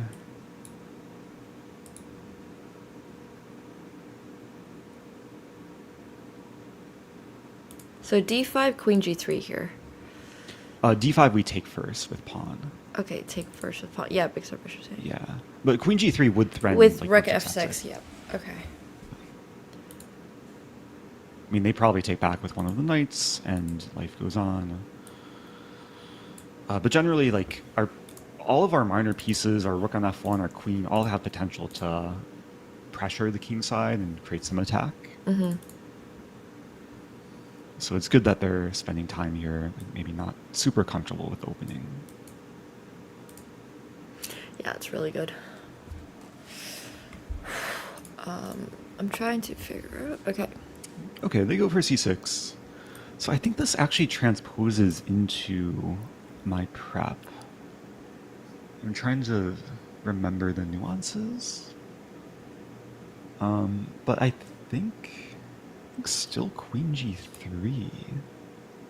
And we're threatening rook takes f6. If they play knight h5, we play queen g5.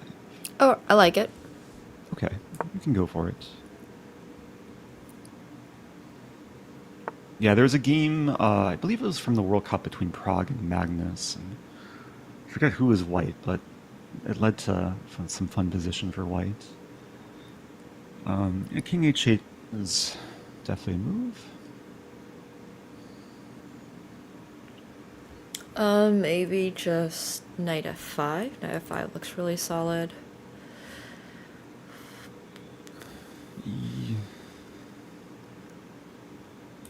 Yeah, knight f5. We threaten mate, so what do they do against knight f5? Knight They take. takes. I guess they could take with knight. We take back with pawn, and then Bishop takes. I think that's that should be slightly better for white. They might play knight g6, but then our knight just kind of chills. Yep. I'm good with knight f5. Sure. All right.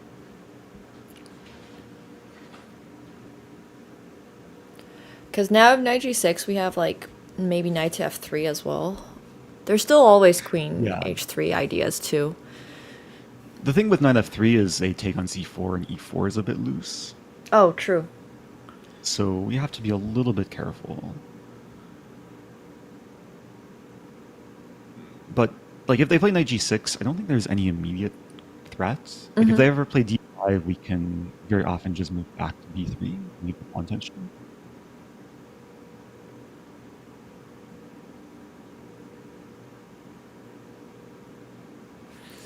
Got it. So I'm not sure what to expect from them.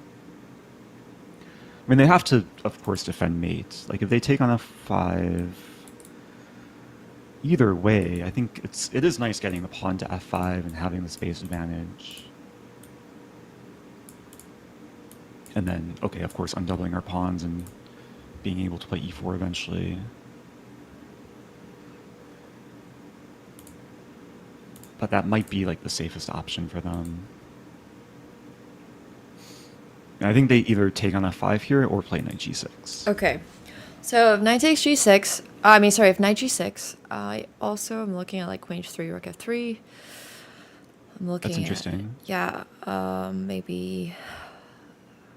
There's also the resource of just doubling up on that file, like rook f2, rook a f1, and then trying to create ideas of knight takes g7. Oh. You just take. E Okay, takes so take back with pawn. f5. Yeah. And then knight takes c4. Yes. And then if they can't play d5, if d5, yeah, they're a little bit tied down with the pawns. If e4, probably d4. Also, d6 would be hanging. You can see my board and everything, right? It's Yes. okay. Yeah, you're all good. Yeah. Okay. They play b5. Wow. I'm Yeah, happy so to they- retreat the knight because if they ever take on a4, we just take with the rook and everything looks great there. Sure. So knight d2. Yeah, knight d2. Go for it. Mm-hmm.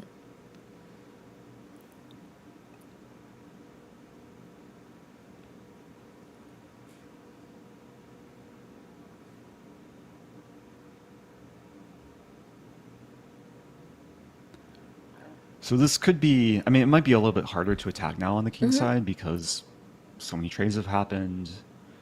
But maybe we can still like gradually increase pressure. Like queen h4, g4 is a resource. Rook f3 is potential, like with rook lifts, rook f3 to h3 eventually.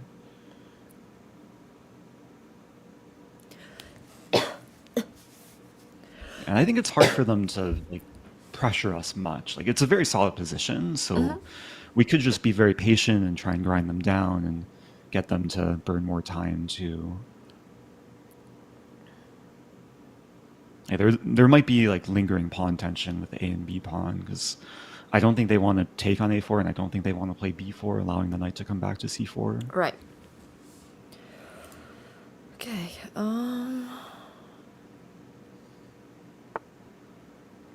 Okay, rook E8, so kind of flexible move.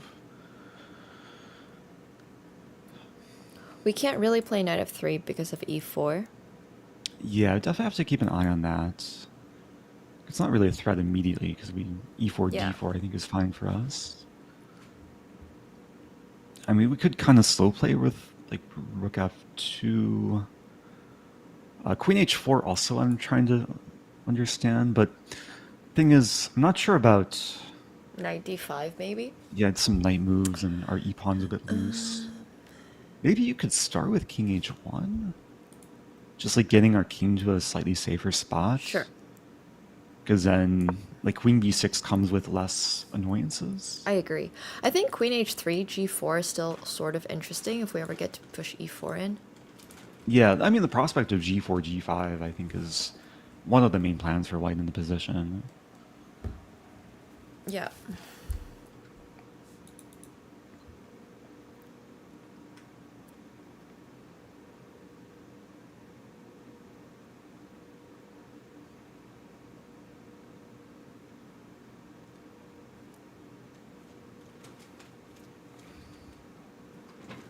I mean, yeah, if we can play queen h4 and they can't, like, immediately punish it, I think it's a nice move. Like here, for example, queen Right. h4, If queen h4, knight d7 though, knight d7, we can just go queen h5, I guess. and then like queen h5, yeah. Or even queen h3, we avoid the queen trade. Okay. So queen h4, maybe they're trying to play e4, but we don't care. We can just push d4. Yeah, the center closes down. If c5 though, c3. I'm kind of wondering... Yeah, we probably don't want to play e4 right away ourselves, because the d file could then open. So queen h4... What are we scared of? So knight d7, we play queen h5, we hit f7. I think... Yeah, just queen... Do you want to play queen h4 quickly? Yeah. Queen h4, e4 is just what I'm looking at. And if I go Okay, d4. d4. C5 maybe, because if we ever take on B5, they take on D4, and they have this pawn on E4 that's really strong. They can probably take back on B5 at some point. After C5, can we just take on C5? And then knight B3. Wait, okay, so E4, D4, C5, D takes C5, D4, D4. And then... But yeah. And then we take on D4, queen takes D4, knight B3. Knight B3, and then queen There's takes queen B2. But then we take on B5. And then A4. Feels like there's chances there. Rook B1. Queen takes C2.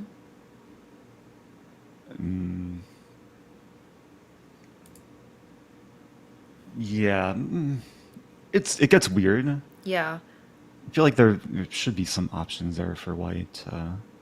He's maintain the queenside pawns. There's this idea maybe with E4 where we go A takes B5 first, and then if C takes B5, we go D4. But then if E4, A takes B5, E takes D3, C takes D3, Rook takes E3, B takes C6, but I'm not sure.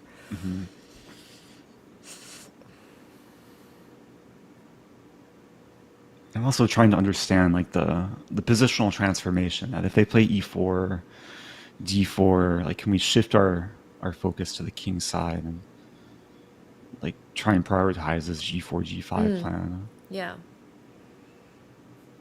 I like the sound of that.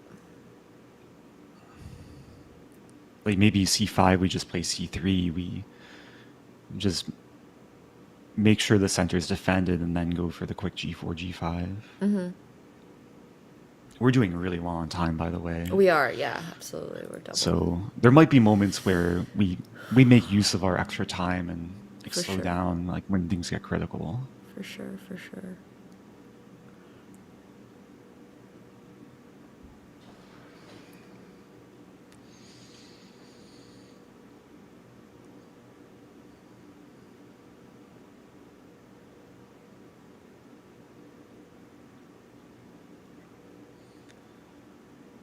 I'm really not sure what to expect from them. Like they may play some slower improving move like Rook B8. If they play Rook B8, it might be worth including pawn to B3 just to solidify.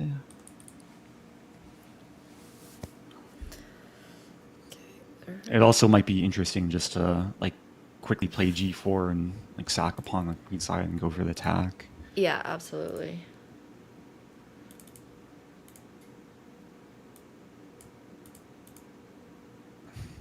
Like if we can play G4, G5, then it just opens up so many more ideas of F6 or G6. They do go for E4. I'd say start with D4 and see what they do. Agreed. Because there's also knight B3, which isn't the worst after C5, so if they're really determined about breaking through, we have responses. Yeah, that's interesting actually. C5, knight B3... It might lead to trades after like C4. Okay, but they're offering the queen trade. So the nice thing about queen H5 here is we threaten F7. Yes. So do you think they might go G6? G6 is too weakening, right? We just go queen H3. Even queen H6 I think is fine for us. Sure. Okay, queen H5. Yep. And if knight to F6 now, maybe we can go queen H3 just for the sake of no repetition. Oh, I just realized knight F6. If we take on F7, our queen gets trapped. Right. With rook E7. So. Yeah, I think. It has to probably be queen H3, and then I mean, still G4, G5 is on the horizon.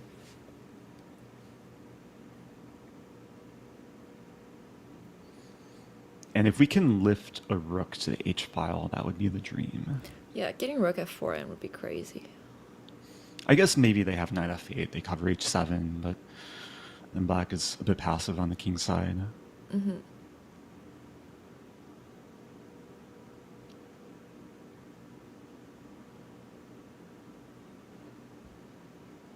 I mean, they might want to try like some eventual H6 queen G5. But they always have to worry about the F7 pawn. Yep.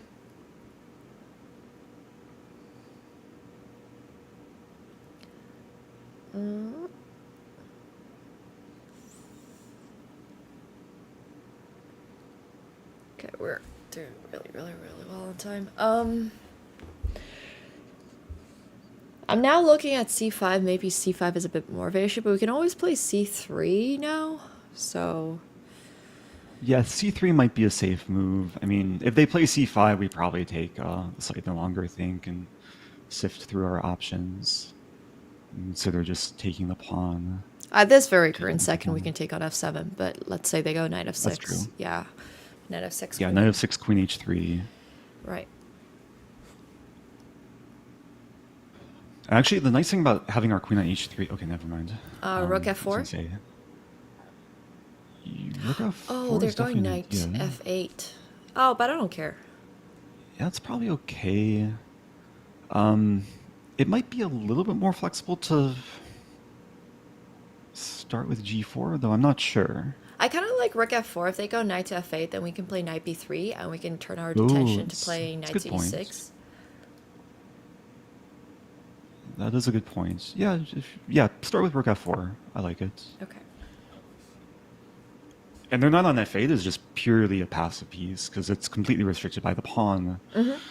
The only purpose it serves is defending h7. So, rook h4? They might play h6. I mean, the thing here is... Okay, they might want to... They might be trying to provoke pawn b3, so we don't have knight b3, knight c5. But we should be playing knight b3 here anyways, right? Ah. Yeah, so okay, so you're thinking of starting with rook h4. Yeah. Just to pose the question, they'll probably play Right. h6, but I'm okay with that because that's just another weakness. And then I want to go knight b3 and then maybe swing the rook back to Sure. attack the a Yeah, start pawn. with rook h4. I like it, yeah. And if they play knight f8, then you're saying knight b3. Correct. I'm saying Okay, knight yeah, b3 that makes sense. here. But here... Do we play knight b3 anyway? Because we also have the idea of knight f1 to g3 to e2. I think it's slow too to f4 to slow. g6. And it doesn't do anything on g6.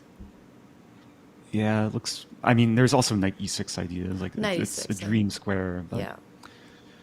it's a little bit slow.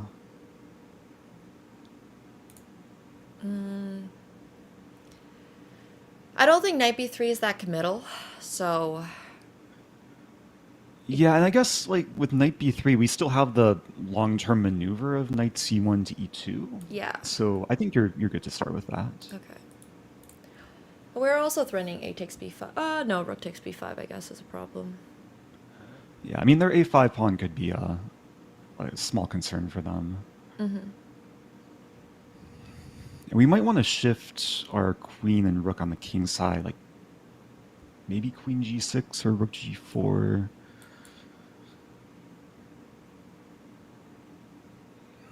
And it's hard to achieve this g4, g5 break. Yep. Absolutely. We might also have the plan of just putting a rook on g6. But it's the type of position that takes patience.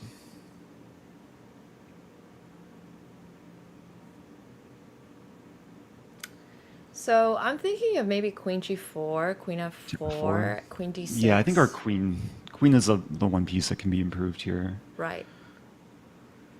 Do you want to start with queen g6, maybe?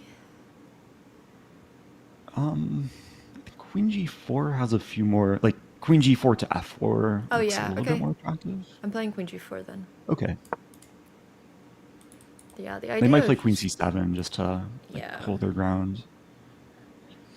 But if their knight ever moves away from d7, we have knight e5 to, or knight c5 eventually to e6. Right.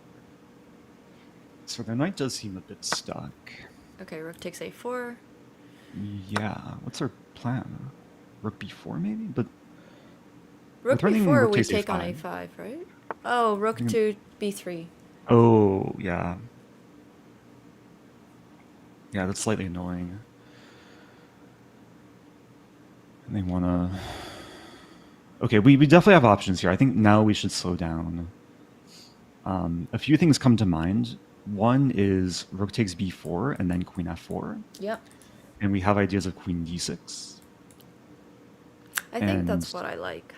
Like, they might try and play queen a8, use the a file, but we're covering a1. So we have time for queen d6 and then eventually h3. And Queen a2, avoid we have getting to mated. play h3. Right. But I our think king it's should be okay. safe. Yep. Just trying to understand if there's any other options apart from rook takes b4 that are worth considering. I think rook a2, a4 is too passive. We need our knight on b3. Yeah. Okay, I'm taking on b. Yeah, go for the trade Wait. and then queen f4. Oh, there's no. Okay. Queen f4. Yep. Okay. If they ever go knight Again, f8, we're just yeah. Sorry, go ahead. If they ever knight f8, we just go knight c5. Knight c5, right. Our time situation is so good. We just and we want to keep the tempo, but we want to slow down when it's necessary. Absolutely. Queen b8 we kind of forgot about, but okay, there's options here. Mm-hmm. We probably don't want to trade queens just because of the match situation. So queen f1. Yeah, queen f1. Yeah, that gives us a resource of queen a1. Yeah, they'll probably at some point play knight b6, knight to c4. Mm-hmm. Yeah, but then that allows knight c5. Oh, that's true. I think queen f1 is probably the most practical approach here. Okay. Queen f1. And our rook might want to come back to f4 and just be a bit more useful. Yeah. We might be threatening queen a6 here. Queen a6, I just think knight b6. And then they're threatening rook a7. Rook a7, that's true. So maybe we play rook f4 and then like h4 or g4 or something. That's very true, yeah. We a might shift back to the plan of pawn storming. Mhm. Rook f4, g4, h4. Our king is still safe. Yep. Yeah, it's all about giving them things to worry about and burning more time. And this is interesting. Like, we could consider taking and going into this ending. But I guess after we trade queens, they have knight b6 to c4. But we have knight c5, b3. T6. What about Rook, no. rook f4? Yeah, but rook f4 I don't think is worth it because we would rather play this endgame with them to having double pawns. I'm not sure. Because their double pawns give them the c-file. That's true. And they're not easy to attack. So rook f4, queen takes, rook takes. Like, we get the a-file, which is the only open file in the position. Like, if they go for knight b6, we probably start with rook a1. Oh, but knight c4 is a hits fork. both pawns.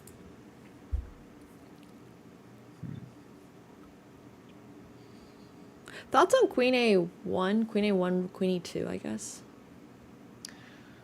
Yeah, this was my first impression. I wanted to use a-file, but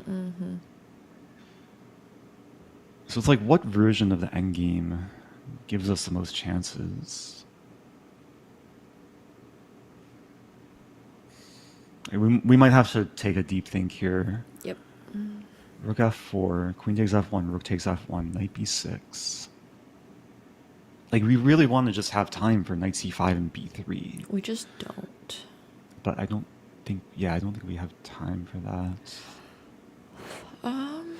Unless we do. Okay, I have a deep line, but Yep. just bear with me. So rook f4, Yep. queen f1, rook f1, knight b6. Yep. We play, let's say, rook a1, knight c4, rook a8 check, Yep. king h7, knight c5. But then they have knight e3, f5 is hanging. I wanted to play knight c5, Yeah. knight e6, knight f8, and I get see main it. ideas.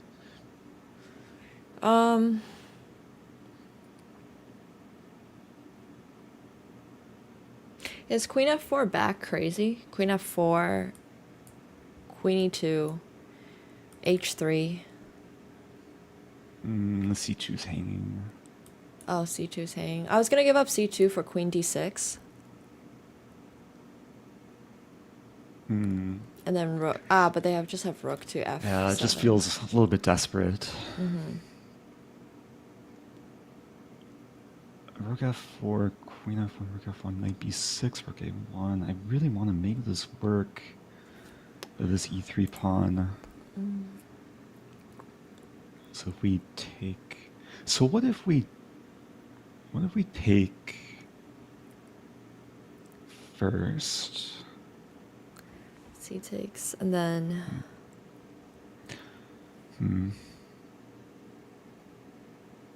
Okay, I have an idea. Rook f4, queen takes f1, rook takes f1, knight b6, knight a5. and then rook to a7, We take on c6. and then if rook a2. We take on b4. Oh, b4, and rook takes b2. Yeah, it liquidates. Maybe c3 there. Like we're temporarily up a pawn. They have rook e2. Oof, that's tough. Rook e2. But maybe there's still some chances with knight c5, knight e6.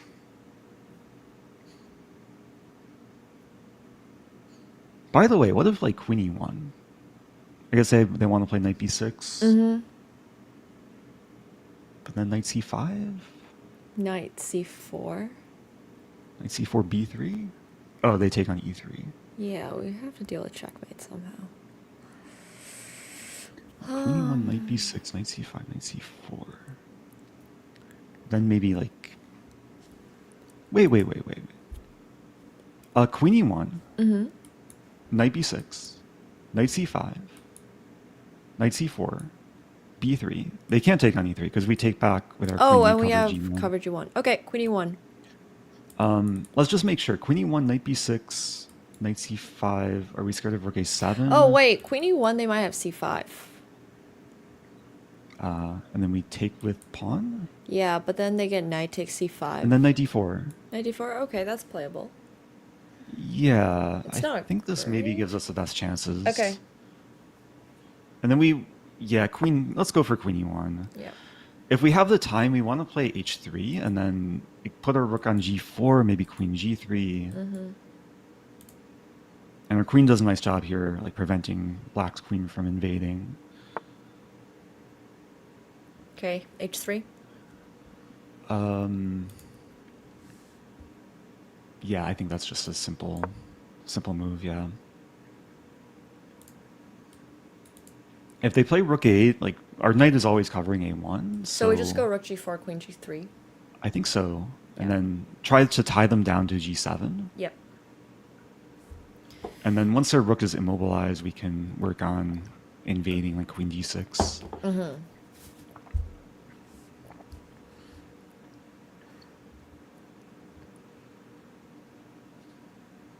Still doing well on time. Like, we spent a long time Yeah. there, but I think it was worth it to make the right judgment. That's why we have time saved up.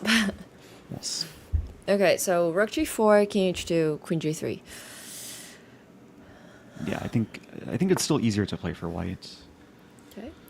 What do they want to do? Like, I don't think we're scared of rook a2. No, we just I'm not. go full ham on the king side. Rook g4? Sure. Maybe they're looking for rook a2, queen I think we're just g3, faster. Queen f1, king h2. That's a move. So they prevent king h2. They discourage queen Mm-hmm. g3. That's annoying. Tricky. Rook f4? Yeah, rook f4 might be worth playing now. And then going back to our pawn storm idea. Yeah. 'Cause there's also an option, maybe queen h4 to h5 looks too slow. Yeah, looks too slow. Okay, rook f4. Okay. I don't think their rook can do too much damage. Mm-hmm.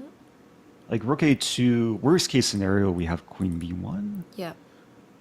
And then if they put their queen on the a file, like they can't really make progress, I don't think. Well, maybe then they can play knight b6 because we can't move king h2. Like, it doesn't make sense to move our knight away. Because then they have rook a1. That's true. Yeah, this is a little bit uncomfortable.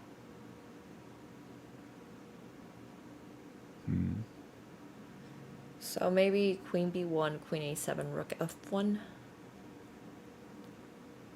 And then just guard the first rank. Yeah, but if knight b6, knight c5, there's knight c4 now. Right. I'm wondering if we can sack b-pawn. Well, we can always play rook f2, because if rook f2, rook b2, queen a1 traps the rook, but there is queen g3. Right, yeah, I was noticing that too.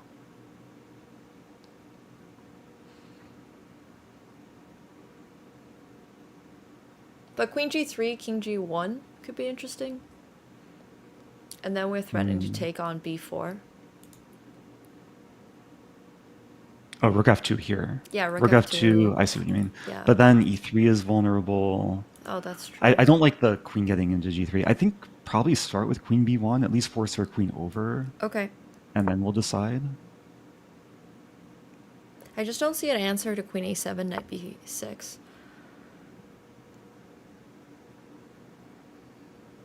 Yeah, it's a little bit passive. We do have queen e1 here hitting b4. Our queen just came from f1, right? So we're not repeating.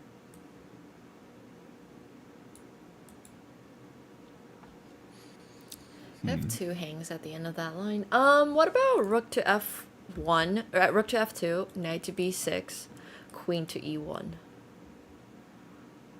And then we knight hit b4. Knight e4 we take, and then I guess knight takes e3 is very annoying.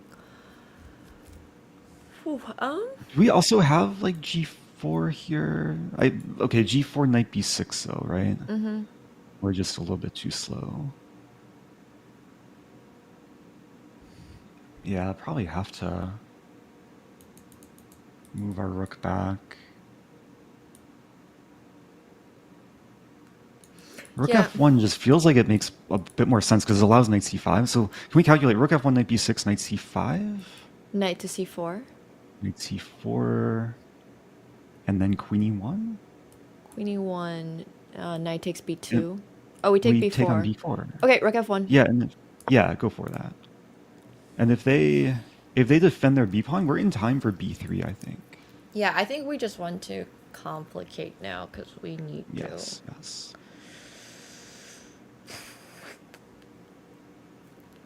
And if they wait, then maybe we have time for like g4, h4. Yeah. We also have like a no, we don't have knight c1 because rook a1. Okay. So we were looking at knight c5, knight c4, queen e1. Mm-hmm. Shall we do it? Yeah, go for it.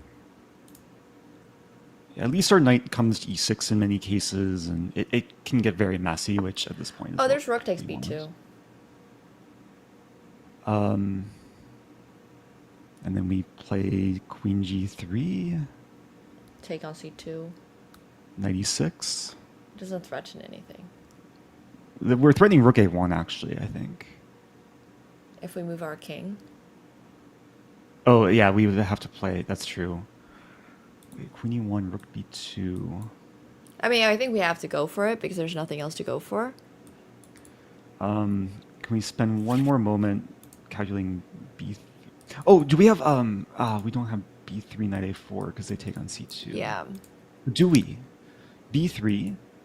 Knight e3. Knight e3. Rook e1. Knight c2. And then rook. Yeah, it's. There's rook a1. Yeah.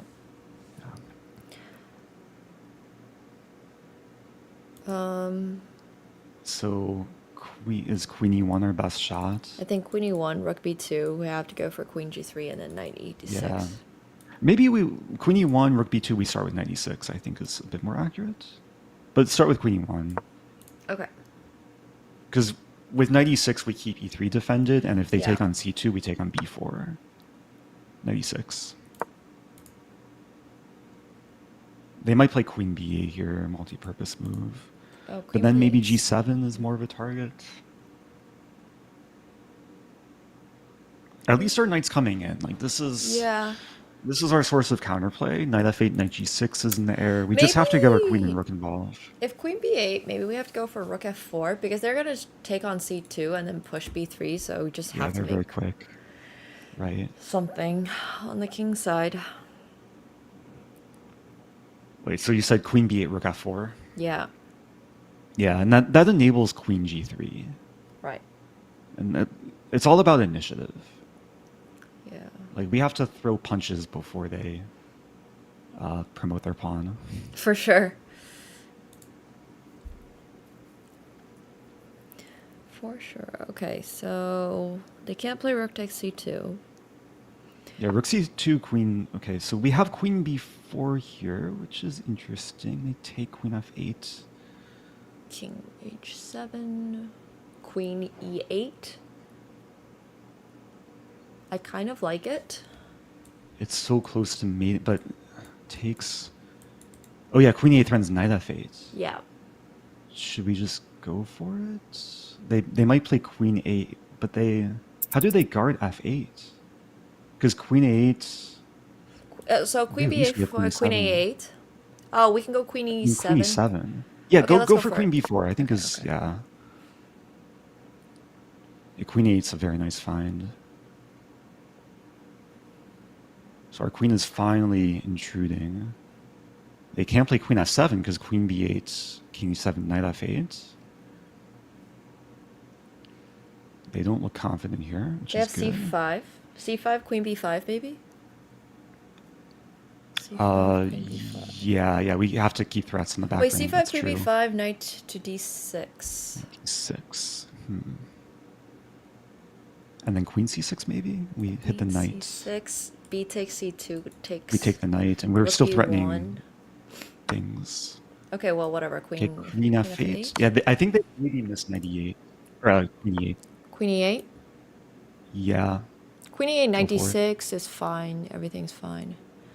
Well, Rook not b8. sure actually. Yeah, it's still tricky.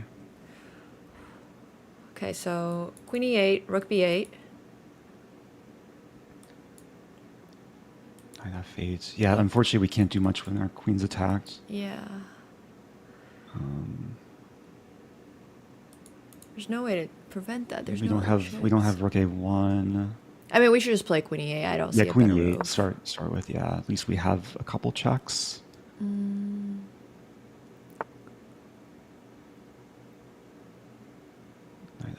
Knight f8 I don't think works. Yeah. No, it doesn't work. Okay.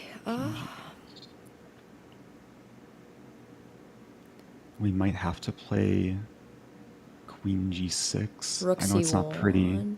Queen g6, rook c1. Yeah, we might have to play rook well, g6. queen g6, Queen king, g6 first. queen g6, king g6, and then queen f7. And then queen g3. At least we hit the rook. Okay.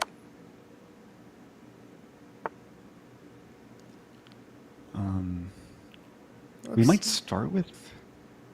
No, we can't start with queen g3. Can we start with king h2? Okay. King h2. Knight takes e3. They're gonna pick an f7 though. Yeah. It's not looking great. Not being, yeah. Yeah, like the idea was to play rook a1, but Okay, queen g3. yeah. Rook b1. Oh, do we have rook c1? They take. We play queen. Yeah, but they can e8. sack a queen with rook h1. Yeah, again. rook h1's coming.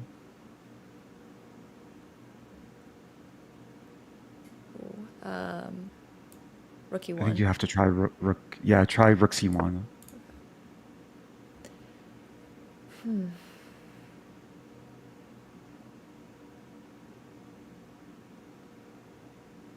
I think our best hope is like knight f4 to g6. It's not pretty though.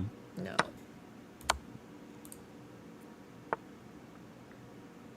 Yeah, the fact that they can just sack their rook is pretty annoying. Yeah, they defended really well. I mean, knight f8, maybe you have to try.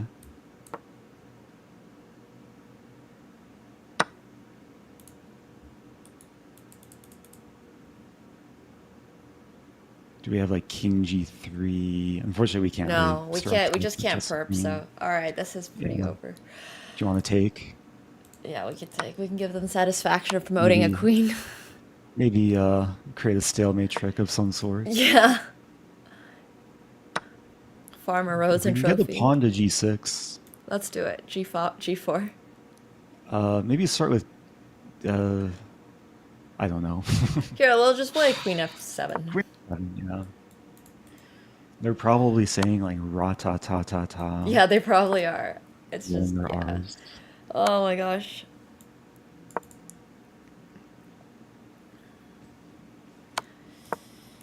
Are they gonna force a draw?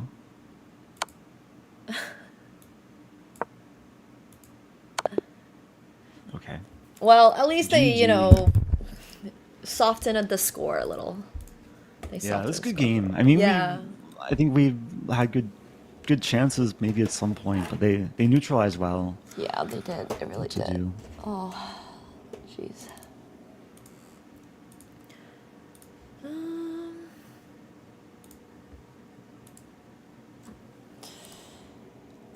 Oh, is this not working? Coming back to everyone Oh, in sorry. 3, 2. Is up. Wow, what a game. What a game. Another one that went right down to the wire. David and Pepe, Team Ratata, did manage to hold off Oh Yes, My Queen, and managed to secure the draw very professionally, I might add, at the very end to win 1.5 to half. And what a fight. What a fight. I cannot wait to hear their thoughts, and we're going to hear each team's thoughts momentarily. So let's dive in there now. Let's start with Pepe and David and Team Ratata. There was definitely some Ratata in that game. It felt like you were trying to stave off an attack for most of it. Did it feel as dangerous as it looked, Pepe? It felt extremely dangerous. I mean, they put tremendous pressure in our position. We were extremely scared. On the king side, we didn't know how to put our pieces. Do we have to go f6? Do we have to play knight f6? Do we go e4? But suddenly, they have these heavy pieces on the h file. Probably the only way to go is to look for some sort of g5 push at some point. But it was never that easy. So, I think we found this queen b8 important when they went queen g3. So in order to stop this penetration with the queen, and we also occupied a file. Somehow, we stayed in the game. Yeah, it felt like there was a little bit of a tug of war there, Nemo, where you guys were trying to execute that attack on the king side, and it felt like a lot of times they were denying you the g3 square, and you're trying to figure out what was the right time to go for it, what was the right time to stay put. What do you think your best moment was to kind of start that attack? I honestly wasn't even really able to figure it out. I mean, I think Pepe and David they both just defended so well, and I'm not sure if we really had a perfect opportunity. Honestly, I don't know if Eric felt like we had a better moment, but I certainly felt like we had so many things to defend while we were trying to attack. Yeah, I'm not sure either. Like it seemed like a right position, exactly the type of position we wanted for the match situation. Especially with the time advantage. And there was a moment where we were thinking about going into the endgame after queen b5 and the trade of queens and plant our knight on c5, but I think black was just quicker to get counterplay on the queen side. So yeah, it's a very interesting game. I'm very curious to look back in it in more depth and see what the opportunities were. Yeah, it's funny. There was an opportunity really early on after this I think it was King H8 was played. After Queen G3, there was this really interesting line where after King H8, the computer's giving +1 after Bishop E6, Fe6, Queen H3. Kind of a little bit counterintuitive, but in some of the lines you're looking at Knight G6 with and you're also hitting E6, so it's not so easy to defend the D7 pawn Queen D7. But then you have a knight on D7, right? Yeah. Yeah, you have the knight on F3 is a problem or something. Yeah, you have the knight on E7, but strangely enough, G4 is a menacing move. Then G5 is not coming in some lines, but very interesting stuff. I don't know, Divis, where did you think? I felt like guarding the G3 square was so important, and it was funny during the game after Queen H5. It felt like White was getting somewhere. F7 was under pressure, but then all of a sudden you played this F6 move, and it's always double-edged when you play F6. How did you rationalize that? Yes, I was suffering a lot in this position because the attack of the white sounds great, but really Pepe understood very well the position. In the pawn in f5 is not so dangerous because the knight is very far from the king side. And then I think really now our position is good after this change in f5, and then really really it was idea of Pepe, and he understood very well the position, and okay, and I think we are okay. Of course, it's very hard to play in the game. We are suffering a lot, but it looks like the attack of the white is not so clear, and then we can play in the center and in the queen side. It must be said, though, Nemo, it felt like there were at least 2 or 3 moments where you were like literally 1 or 2 extra moves from checkmate, whether it was the knight f8, knight g6, rook h8 checkmate, or whether it was the queen invading.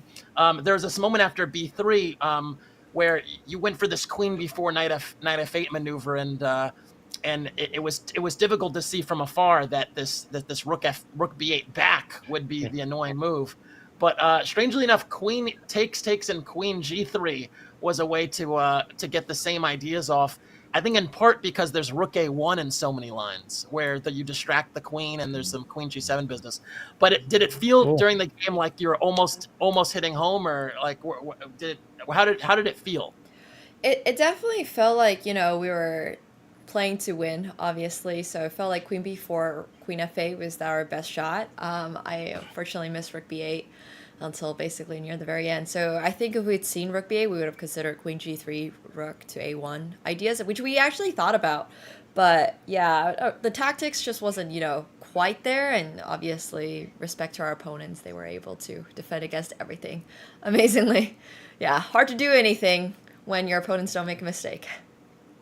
Yeah, that's definitely the case. I see Pepe has actually left us for a moment, so I'm going to throw this to Divis. What was the experience like? What did you learn through this whole process? You obviously had this journey now where you played 3 matches. You played with a teammate. You learned about sort of cooperating, getting your ideas together. Obviously, you guys are very animated. What did you learn through this process? I enjoy it a lot, really. Yeah. No, it's it felt like along the way there was some moments where it was unclear. It was unclear whether things were going to work out or not, and just navigating that was kind of wild. So, I guess I'll toss it really quickly to Oh Yes My Queen and Eric. Would you guys run this back? You guys had not lost a game before today, and it felt like you were almost hitting home in both games. Would you do this again? Would you run this team back? Do you think you're going to come back stronger next year? Oh, definitely. Yeah, I really enjoyed this whole event. I think this is some of the most enjoyable chess I've played recently, because having a teammate there that kind of takes the pressure off, and the ability to kind of work through positions and think about ideas. And there were so many moments where Nemo's coming up with moves and I'm not considering. And I feel like I learned a lot just kind of going through this event, and also just the dynamic of having to communicate as we work through positions, not only suggesting moves, but also just listening to the partner, and then just working together to enhance both our plays, I think was a really interesting experience. All right, and last question for you before I send you off. What was your favorite moment? So each team's favorite moment. So I'll give it to Nemo first. What was your favorite moment through this entire event? I honestly think the very first match we played against Danny and John were like, it just felt like everything was working very well together. Like, we'd done a couple of practice games, but we were like, Eric was deciding the opening, and then we were fighting tactics in the middle game, and then it was just like it all came together. So I think, it was really nice playing with Eric. Absolute honor. Thank you very much for being my teammate. And yeah. Likewise. Wow. And Divis, what was your favorite moment for Team RATATA? Really, today I suffered a lot. It was very, very hard match, and really my favorite moment was when I felt in the first game we started to have a good position in the game to play.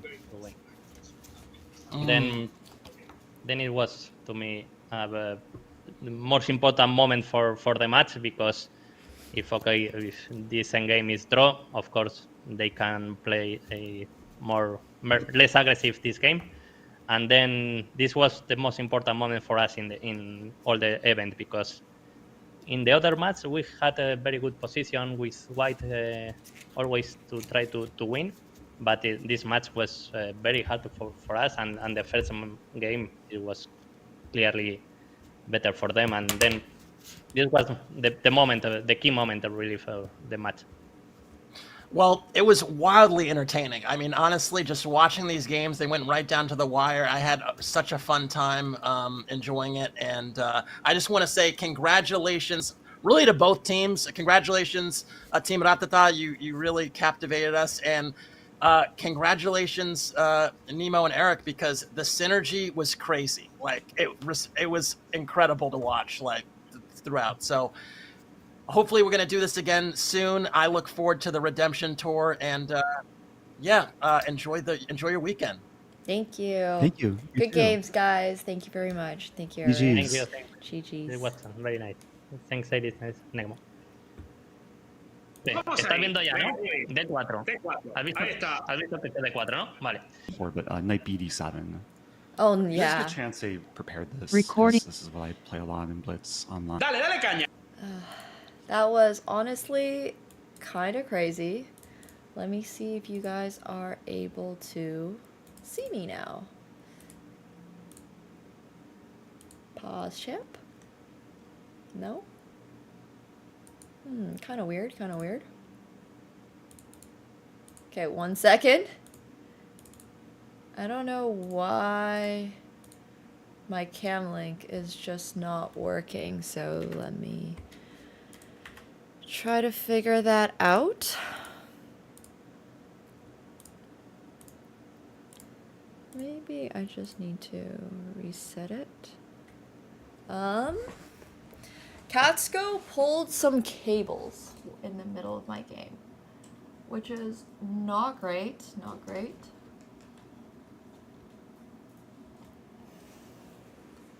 He was very aggressive. Okay, so here's a worse cam in like a little corner. But let me try to get the main cam back on. I can't figure it out right now. I don't know why. Oh, thank you so much. I really appreciate it. Yo, Joffrey, thank you so much for the 5 gifted subs. Thank you. Thank you, thank you. Let me just make sure I have everything else closed. Like, nothing else is using my camera. Let me just make sure that it's supposed to be okay. This is obviously very weird. Okay, here's the little cam. Okay, here we go. Okay, we got it. But yeah, Catsko literally just, I don't know if you guys saw, but in the middle of the game, he just started biting cables and yanking them and stuff, and I was like, bro, what are you doing? And then he came over and he bit me. I don't know if you guys saw that. Oh, there's echo. Echo where? Why? How? Thank you so much, Eric, for the raid. I'm sorry we lost. Hello. Oh my gosh, that was honestly so intense. But GG's. GG's. It was an absolute pleasure playing with you. Oh, there's echo again. Oh, my bad. Sorry. Here we go. This should be good. Thank you very much. Let me... Sorry, I've been having tech difficulties. I've been having a bunch of tech difficulties, honestly, today. With the cat. But yeah, it was really nice. Good games. Thank you so much for being my partner. Yeah, that was honestly really fun. Hey, IT guy, thank you so much for the prime. Perfect timing. That was great timing. I think if we just drew the first game, the second game, we wouldn't have felt so pressured, and then maybe we would have gotten into Armageddon, and that would have been really interesting. But obviously, our opponents were so incredibly strong, and like, yeah, I was just crazy. They were honestly super, super strong. So, GG's. Thank you very much. Huge shout out to Eric, guys. They played really, really well, for sure. It felt like we really, really had a chance. But, you know, it is what it is. I'm really happy with our run. I'm genuinely super happy with our run. We made it really far. We made it to the finals. Thank you so much, Lion, for the 5 gifted subs as well. Appreciate it. Thank you. Thank you, thank you. And yeah, we were like definitely the underdogs. I think people weren't expecting us to get that far, and we made it all the way to the finals, so it was great. And I think they were definitely just like, you know, I think this match honestly just kind of slipped away from us when we didn't draw the first game, because I think if we drew the first game, we would have felt no pressure in the second game, have been happy going into Armageddon because we're better with time control. So I think, yeah, it was just really a little, but it's okay. It's cool. It was cool. The my opponent was International Master. We actually had, we were playing International Master and a Grandmaster today. And we are a woman Grandmaster and International Master. So there was definitely a little bit of a rating gap. But I honestly think we overcame a lot of that. And it was a great event. It was a super good event. So appreciate you guys for supporting. Nice. Is that, I'm so confused by how the prize fund works. So does that mean I get 2K total? Like we each split 2K. So we both get 1K. Which is pretty decent. I'll take it. Money is money. I won't say no. But yeah, second place is awesome. And then Catsko also bit me in the middle of this game, so that was not helpful. I feel like maybe if Catsko did not bite me in the middle of this game, I would have been a little bit more attentive to this position and seen bishop takes e6, because this is a very interesting idea with queen h3, hitting the f6 pawn. But once again, I do think that they were like just so good. Our opponents were really, really good. That bite was super personal. He just came up and was like, chomp. And now he's asleep again. It's not even like he really is biting the cables. He just, oh my gosh, Cronus. Holy, that is insane. Thank you so much for the 50 gifted subs. That is actually crazy. Thank you. Thank you, thank you, thank you. If you guys are getting a gifted sub from Cronus, please make sure you're thanking them. Seriously, the support throughout this entire event has been absolutely insane from the community. Once again, huge shout out to you guys for making this event super successful, super fun. Thank you for watching the games. And also huge shout out to my partner, Eric, who is International Master, who does play very good chess and has a lot of amazing videos, so make sure you're checking out his Twitch and also his YouTube. And thank you so much, chess.com, coming in with the raid. I appreciate that very much. Welcome, guys. Hello, hello, hello. We're just talking about how if my cat hadn't potentially bit me right at this moment, we maybe would have seen the idea with bishop to e6. But honestly, like, huge props to our opponents, man. They played so incredibly well. They played super well. I'm honestly so proud of our team for making it all the way to the finals. So yeah, welcome. We had some really weird obstacles with Eric's fire alarm in the very first match, and Catsko's just biting. He's the one that yanked my cable in the middle of the game. So the cat is blinking moves in Morse code. Honestly, I wish he could, but he's not even, he refuses to even be awake. Hey, buddy. Catsko. Cat. I'm talking to you. I saw the ear move. I know he can hear me. He's just ignoring me. Catsko is such a menace sometimes. He was so nice today, and I thought he was just being genuinely nice. And then he was just like... I wish you guys saw it. I know chess.com probably didn't see it because the camera angle was too low. Like, my other camera is aimed directly behind me. But on my stream, he just straight up came and took a bite out of my sweater. He just straight up bit my arm in the middle of the game. I was like, bro, you were so nice earlier. Yo, thank you so much, Anonymous, for the 10 gifted subs. I appreciate it. Thank you. Thank you so much. If you guys are getting that gifted sub from the Anonymous, please make sure you're thanking them. But also, in the meantime, you guys should be checking out the top of your Twitch to see who gave you that sub, because I know a lot of you guys have gotten subbed in the last 2 weeks that we've been doing this. So, you know, make sure you're thanking them. Thank you so much, Maple Dipped, as well, for coming back. A full year. Hell yeah, that's the way to do it. Honestly, having fun in chess is so much more important than improving rating, but look, to each their own, to each their own. It was a really intense match. I genuinely, I was saying this, and I've said this a few times, I think if the first match had not resulted in a loss and we had actually drawn, we would have approached this very differently. But I do also think our opponents played so insanely well. I mean, they have a 94% accuracy. We got 88. Yeah, this game was a bit of a throw at the very end there, but I think we found some really beautiful moves. Oh, actually, chess.com corrected it, and we're actually at an 89 accuracy, so appreciate that, chess.com. Thank you. I think that format was super interesting, and the only reason I, even did this in the first place was because I was promised Eric Rosen as my partner. So if it wasn't for Eric, I wouldn't have done it. So yeah, I'd definitely be down to run it again next year. I think next year I am going to be probably a lot more tactically active because I don't really play any other types of chess, bullet only. But I think the second game was being Armageddon was a lot of pressure. But I think it was entertaining regardless. It was super fun.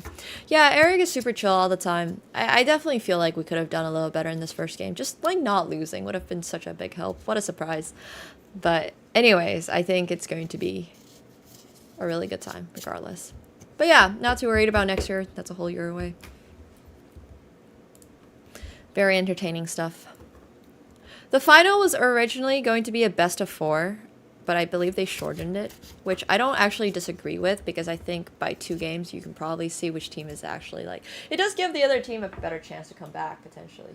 But I don't disagree with the format at all. I think we played... We gave it our best. We gave it our best. So, yeah. Yeah, I mean, we're not going to play for a draw in the second game, right? We got to play for a win. It's always a lot of pressure playing for the win. But it was good regardless. The Halloween rides were super fun. Well, they weren't really Halloween rides. They were just like a roller coaster park. But yeah, the roller coaster park was awesome. So it's good. It was a good time. But I'm a big fan of this format. I think it is a lot of fun. Speaking of fun, later today we are going to be playing, so actually in 50 minutes we are going to be playing, I'll be playing against viewers on AnyChess. So if you guys want to start signing up and stuff, feel free to do so. I'll drop the link into my stream title. But yeah, in about exactly, we're going to skip Flex Friday today. My brain is like completely fried. Been a little too much chess perhaps the last couple of days. So Flex Friday is actually moved tomorrow. Let me look up the time. Tomorrow. Thank you so much, Haganiko, for the 53 months. Appreciate it. Hell yeah. Thank you. Welcome back. That's so insane. 53 months is such a long time. Really appreciate all the support. That's almost 5 full years. Whew. Been streaming a long time. But tomorrow is going to be Flex Saturday. And tomorrow's stream is going to be at 5:30. So Flex Friday is being moved tomorrow for 5:30. And I'll be streaming tomorrow and Sunday as well. Flexible Friday on a Saturday. Exactly. Well, I just can't handle, a lot more. Like, I love looking at your games and stuff, but I had to look at my own games the last 2 days, and let me tell you. No, I'm joking. But regardless, tomorrow is Flex Friday. If you guys want to submit your games, you're able to. And for everybody who is new to Flex Friday is really fun.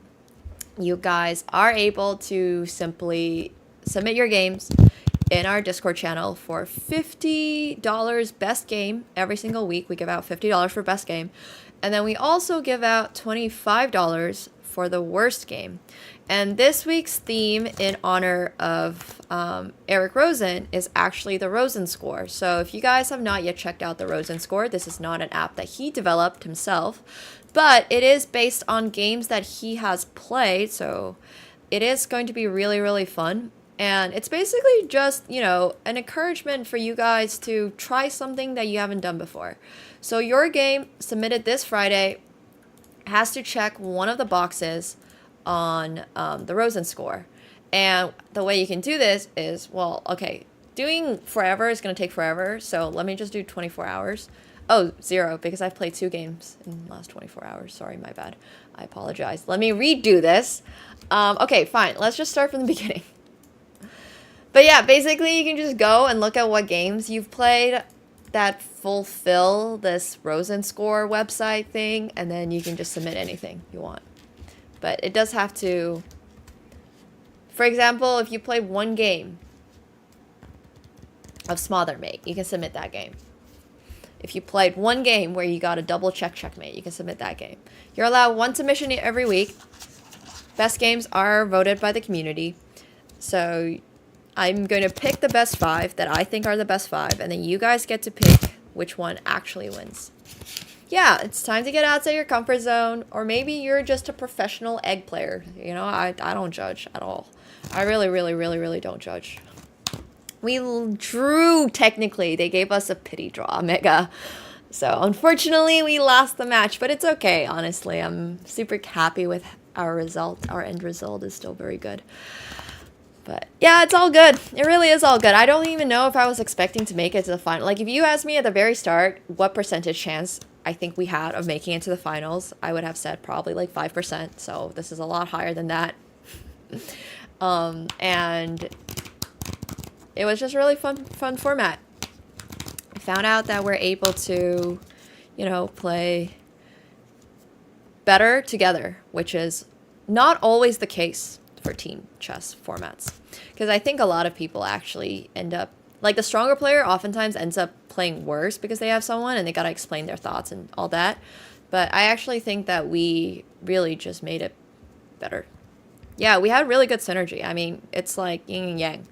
He got the, you know, strategy part dialed in. He got the opening part dialed in. I'm bringing the fast-paced tactics, the aggression. I think it's really good. So, you have 5 Rosen trophies. Well, if you're submitting a game this Friday, it does, sorry, this Saturday for tomorrow, it does have to be a game. So you can just pick one of those. But for example, out of my 26,000 games, I'm only going to have like, I don't know, 200. I think I have like maybe 200 Rosen trophies. Yeah, it was really 50, it felt really 50-50 on the input. I think so too. I think our skill sets complement each other super well because we have very different skill sets. But anyways, you guys can look this up yourselves. The way to submit all that is in our Discord. So if you want to check that out, feel free to do so. No problem. No problem. Yeah, even getting to the finals, I'm super happy with. I don't mind. And our team was so good. Like, our team was really good. I'm happy. But, I mean, I think we're both decent at endgames. I just haven't really played endgames in a very long time or looked at endgames. So, you know, a little bit of that endgame, things that might be really easy to pick up, I've kind of lost. But also in time pressure, it's very hard to pick up anything in endgames. Trying to find anything in endgames on 10 seconds is just very tough. Yeah, 78 Rosen trophies is fine. I don't really think that... I don't really care how many Rosen trophies you have. It's about the quality of the Rosen trophy. So once again, if you're submitting a game, it does have to be a Rosen trophy, but I don't really care how many you have. So, yeah. Thanks, Kronas. I appreciate it. Thank you. Sounds good, Stanford.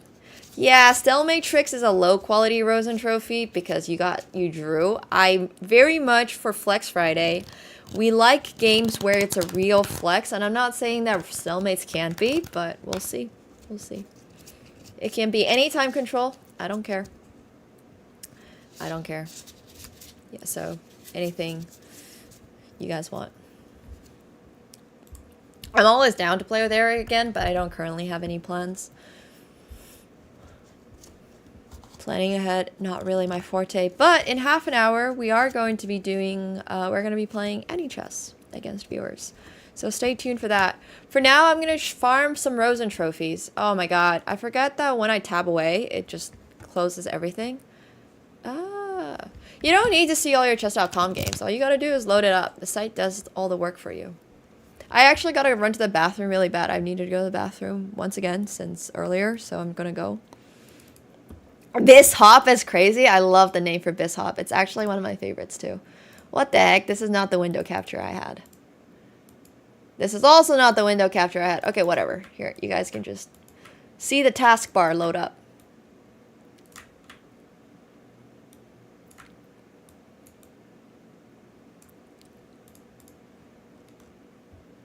Okay.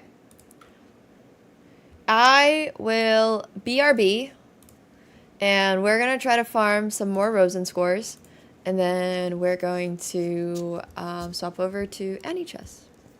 I don't. Honestly, I don't really like play that many games these days. Okay, I'll be RB.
All right, it has finished calculating, and I have 267 Rosen trophies, which is honestly not crazy good, but whatever. I'll take it. Hi, buddy. Oh my gosh, I have a dress that's right next to me, and it's in my dirty clothing pile. So, actually, it's in my clean clothing pile. I just haven't put it away. And sometimes in the middle of the night, I will look at this because it's just sitting next to me and be like, hey, Ketsuko, how are you? And then I'll like talk to my dress thinking that it's him, and it's not him, and he's not actually next to me. But yeah, in the dark, it's got these spots on it. So he has spots on him. There's spots on him. Come on, buddy. Want to stand up and show them your spots? Show them your spots. No, the other side. Okay, no, he's not gonna show you guys his spots, but he's got little spots on him. And then, yeah. Anyways, I'll look at this sometimes. I'll be like, oh, wait, that's not my cat. But it could be. You could just be a good cat. No, he is, well, he is a friendly guy. Right now, though, he is not a friendly guy. Right now, he wants play. You have a white cat? Yeah, I hear people do this all the time with, like, their black cats with that black pieces of clothing. I have a lot, I just happen to have a lot of leopard print clothing. So, there's this one. You can see the bag I have behind him. That's also leopard print. And sometimes if I just leave that lying around, be like, oh, and I poke it, and it's not my cat. It's not my cat at all. He is judging me harshly. He's like, how could you think that dresses me? But he's very cute. So yeah, anyways, this is the Flex Friday stuff. His villain arc, so he goes on villain arc after 2 p.m. The first, like, 2 hours in the morning or whatever, he's, like, fine. He's very cuddly in bed before I get out of bed. And then once he gets food, he's still very nice because he's very appreciative that I fed him. And then around 2, 3 p.m., he's just like... Rawr. He's just like, all right, I've gotten love, I've gotten food, it's time to be a menace. And then sometime at night again, he becomes really nice because he needs food. So then he starts like rubbing and like asking for pets and stuff and all that. So around like 10, 11 p.m. And then if I feed him, then he is nice because he's appreciative. And then around 1 a.m., he's just like menace mode. And then I go to bed and then he follows me into bed. Yeah, he has a very well-structured day. So right now, he's been menacing, and he has menaced. You can literally see this bite. Oh, this is crazy.